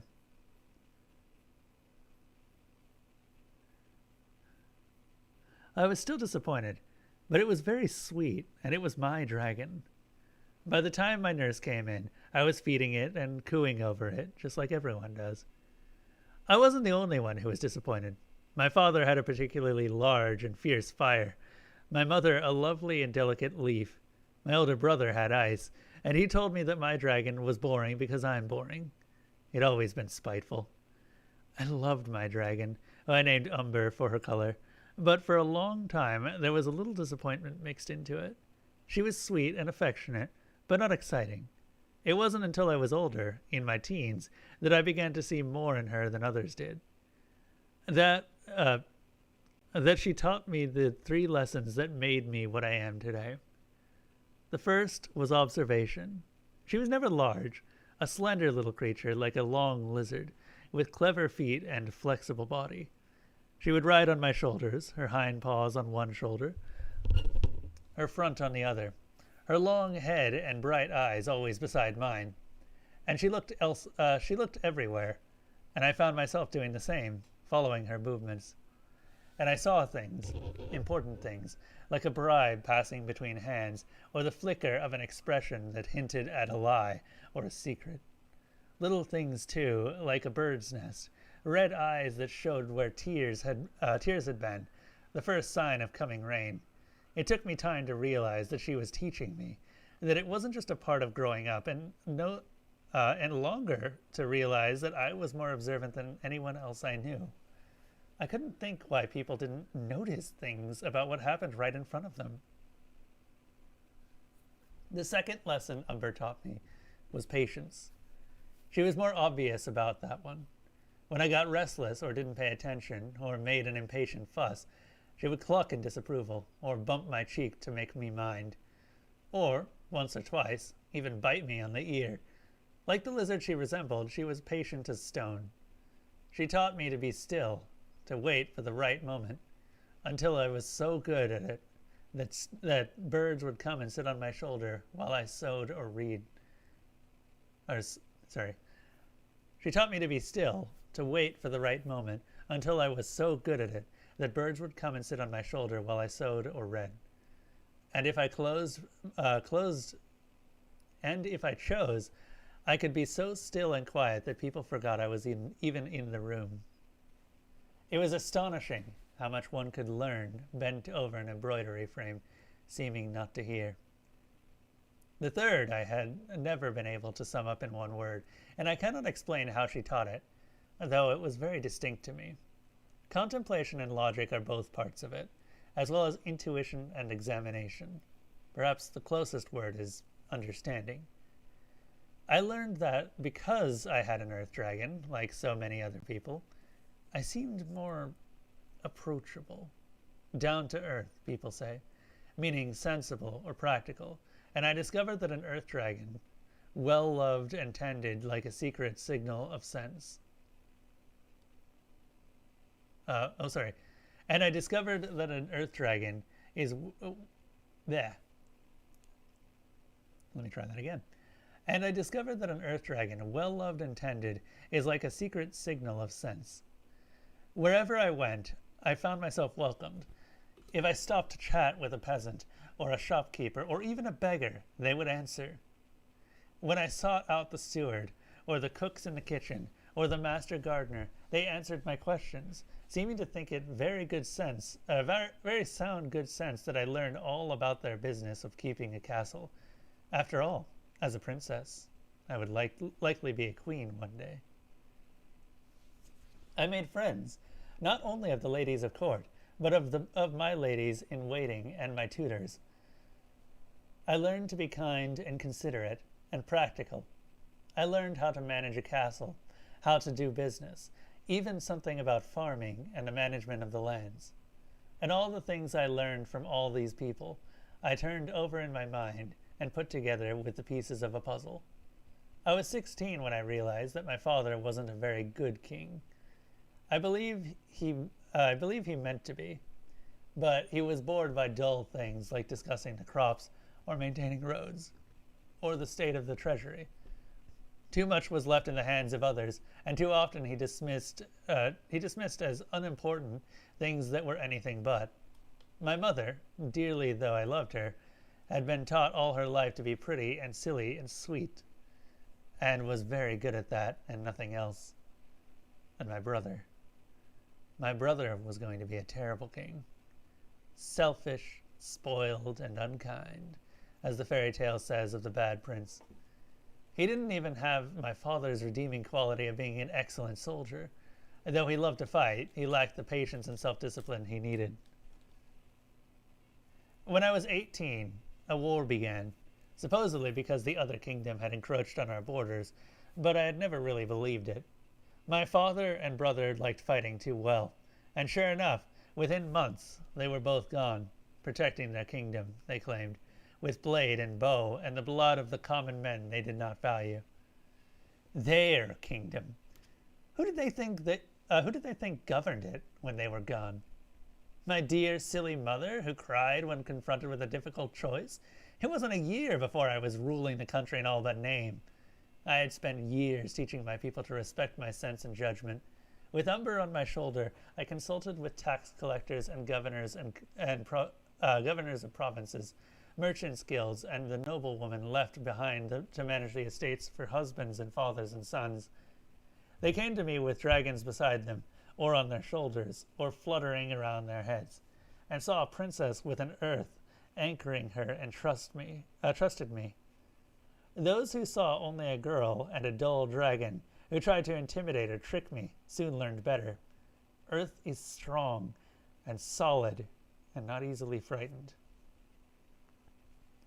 I was not particularly grieved when words came that my brother had been killed in combat and my father wounded. Of course I did everything I should. I arranged the 20 days of mourning appropriate for the death of a crowned prince. I summoned the finest doctors with the dragons of earth and vapor and root, and prepared for my father's return. When his fever broke and he was himself again, he and my mother bewailed the fate of the kingdom. They had no other sons. What would become of their kingdom without a king? It was the seneschal, summoned to my father's chambers, who first raised the obvious point.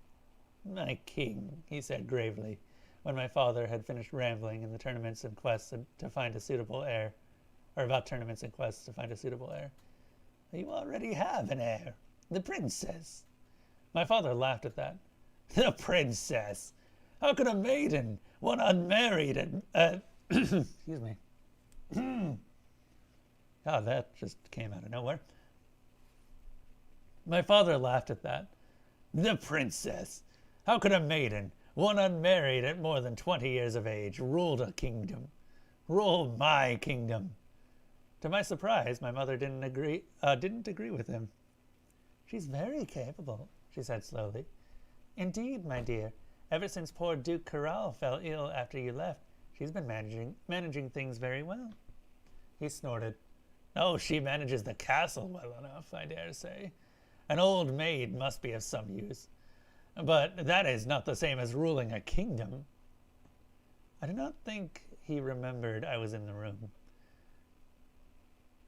Oh, sorry, I lost my place. One moment. I did not think he remembered I was in the room. In all the time, he ranted about the incompetence of women until he tired himself and went to sleep. His dragon, however, watched me uneasily. When he was asleep, we left the room, and it was my mother who turned to me first. I'm sorry, my dear, she said, clasping my hand. I will try to make him understand. You do so much more than run the castle. I do know it, even if I'm not much help to you. I kiss her cheek, Umber and her dragon Lily nuzzling each other for a moment. You do help, Mother. Understanding has taught me that false compliments are empty things, and how to pay truthful ones, even if they require a little exaggeration. You've been such a comfort to me through all of it. I'm sure I wouldn't have managed nearly as well if you hadn't been here to encourage me and praise my efforts. She brightens at that, and it is true that she is a comfort, even if it isn't one I really need. Well, I try, my dear. She turns to the seneschal. I will try to make him understand, she promises, but he's going to want to find a suitable man to marry me, I say, not quite keeping the sour edge out of my voice. And not one who's a capable administrator or a good ruler, but one who's like him. The seneschal meets my eyes, and I am startled by the sudden fierceness in his gaze. That, he says grimly, I understand very well. I can truly say that I do not know how it happened, or when. All anyone knows, is that sometime during that night my father took a turn for the worse. Infections, say the finest doctors, and shook their heads. Spleen, said the priests and priestesses, and sighed sadly. Grief for his son, said my mother and the palace ladies, dabbing at their eyes. In 2 days, he was gone. By the time the news reached his male relatives, the cousins and second cousins in other kingdoms, I had been crowned queen. By the time they reached us to protest and demanded the throne, I was already negotiating peace with our neighbors. I do not know who decided to put an end to my father. I hope I never know. That it was someone within the castle, I'm fairly certain, for only they had heard the rumors of his desire to replace me, queen in all but name for 3 years, with yet another man like him, and like my brother, who would strip the treasury to pay for wars and let the roads decay and the poor starve. Someone in the castle decided to do what they thought best for the kingdom. I had been queen now for 5 years. The kingdom prospers, and so do the people. Not long ago, I traveled to the coast to meet the envoys from an island kingdom considering trade with us. They sent one of their own princesses, having heard of me, and she and I got along very well, her sea dragon playing with Umber while we talked. On my way back, we passed a farm, and I turned aside from the column and rode to the farmhouse. When I reached it, a middle-aged man came out to meet me. He looked deferential, but I was pleased to note, not frightened. My people know I like to stop and chat. Your Majesty, he says, bowing politely, what can we do for you this fine day? I smiled at him. I just wanted to ask how your farm goes. I dismounted from my horse and looked out over the fields, soft and green with spring growth, and all the farms around here. I don't often come this way, and I haven't heard any news in a while. Not since the soil going sour 2 years ago. That's all gone now, I hope? Yes, Your Majesty. There's no sign of it this year. He looks pleased that I remember. When we sent to the capital, 2 men came back with our messengers, and they showed us as it wasn't the soil at all, but a sickness that had come on the wheat after a wet summer, which we'd had, and no mistake. They said it happens sometimes when where they come from, further east, and showed us what to do to fix it. And the crops last year were as good as ever. That's good. The fields certainly looked healthy enough. I'm glad you got help so quickly. Oh, we knew we would, he said. Matter of factly, not as if trying to please me. I will say, Majesty, and meaning no offense, I'm glad it happened 2 years ago and not 10. Not a word against the old king, of course, but he wasn't a man for the land. The slender earth dragon on his shoulder lifts his head, and it exchanges a long look with Umber. Soldiers are poor farmers, they say, and it's true enough to my mind. He looks at Umber too, and then at me. He might not have understood as to what the problem was, or why the taxes was late. But we knew your Majesty would understand, being of the nature of earth, as we say. Yes, I understood. I stroke Umber absently and smile at him. I'm glad all is well now. I think that the dragons we received are the ones that we need, even if we don't know when we're... I think that the dragons we receive are the ones we need, even if we don't know why when we're young. Without Umber, without the confidence she gives the ordinary people in me, without the things she taught me, I would not be a queen now. Not a queen regnant, at least. Only the means by which another man becomes king.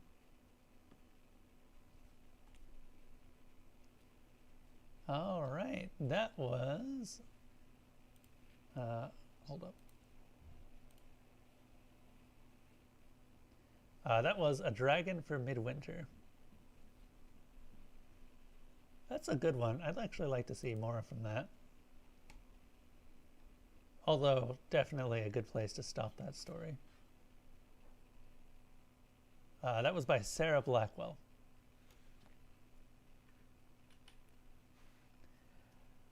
Okay. What's the time? It's 9:05. We can do some more. Who's up for another story?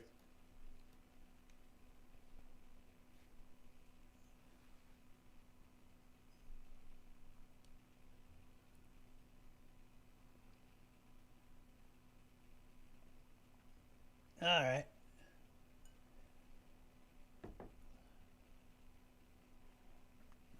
We can probably do one more, I think.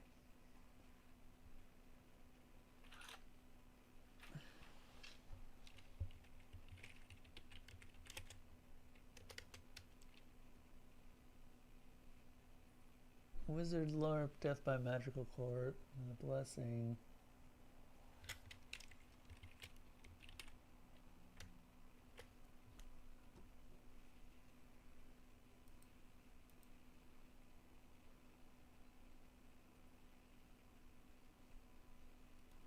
Hey, Tomical.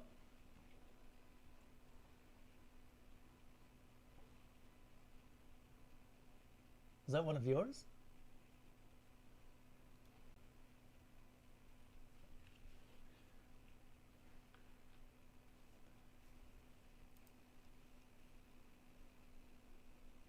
You were around just on the default account. Thanks for reading. No problem, dude. I'm sad that I couldn't do a better job, but I'm happy that I did get a chance to read it. That was a good one. Just out of curiosity, is English your first language?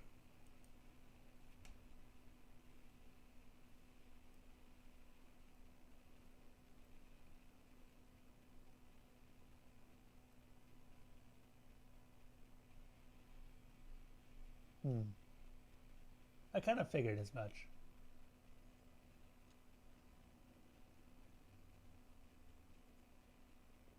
Ah. Gotcha. Yeah, like the actual words are fine. It's just the punctuation's a little bit off. That's what I noticed while I was reading. But it's all perfectly readable.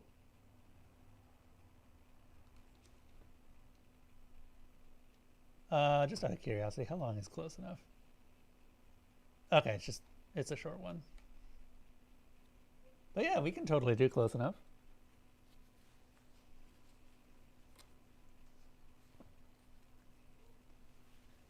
All right, so this is Close Enough by Telmakul. Eorin may have been obligated to allow those humans inside her beloved ship, but she could not be ordered to enjoy this disruption to her delicate work. 1,000 sensors, perfectly calibrated and linked to her own workstation, were being disrupted by the clumsy apes as they stomped around setting up their own crude equipment. They had been civil enough, and even attempted to explain their motives to Eorin. They had been civil enough and had even attempted to explain their motives, but Eorin needed no explanation from these primitives. They desired telemetry for their own vessel's guidance, despite their protests with commands. The humans had insisted that simply linking their network, as all the other ships in the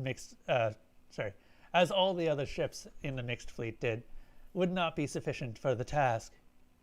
Perhaps, if she could explain just how futile their efforts to make use of such advanced technology were, they would accept their own limitations and get off her ship. Her complex web of data couldn't be understood by a simple biped who lacked the finesse of a master of data. Human Telford, you cannot make... Sorry. The cat that wants my attention. Cat, come over here. Oh, I got you. All right. I have a cat. Human Telford, you cannot make use of that data port without disrupting its underlying purpose. Telford was busy meddling with some archaic data device, but took the time to simply smile and spoke with the same vibrating pulse that had caused another dozen instruments to go out of alignment. Thank you, Eorin, but I don't need the gravity entanglement sensor's temporal predictions. I just need the center of mass for our own fleet or the Urkon's fleet. I can calculate... Sorry.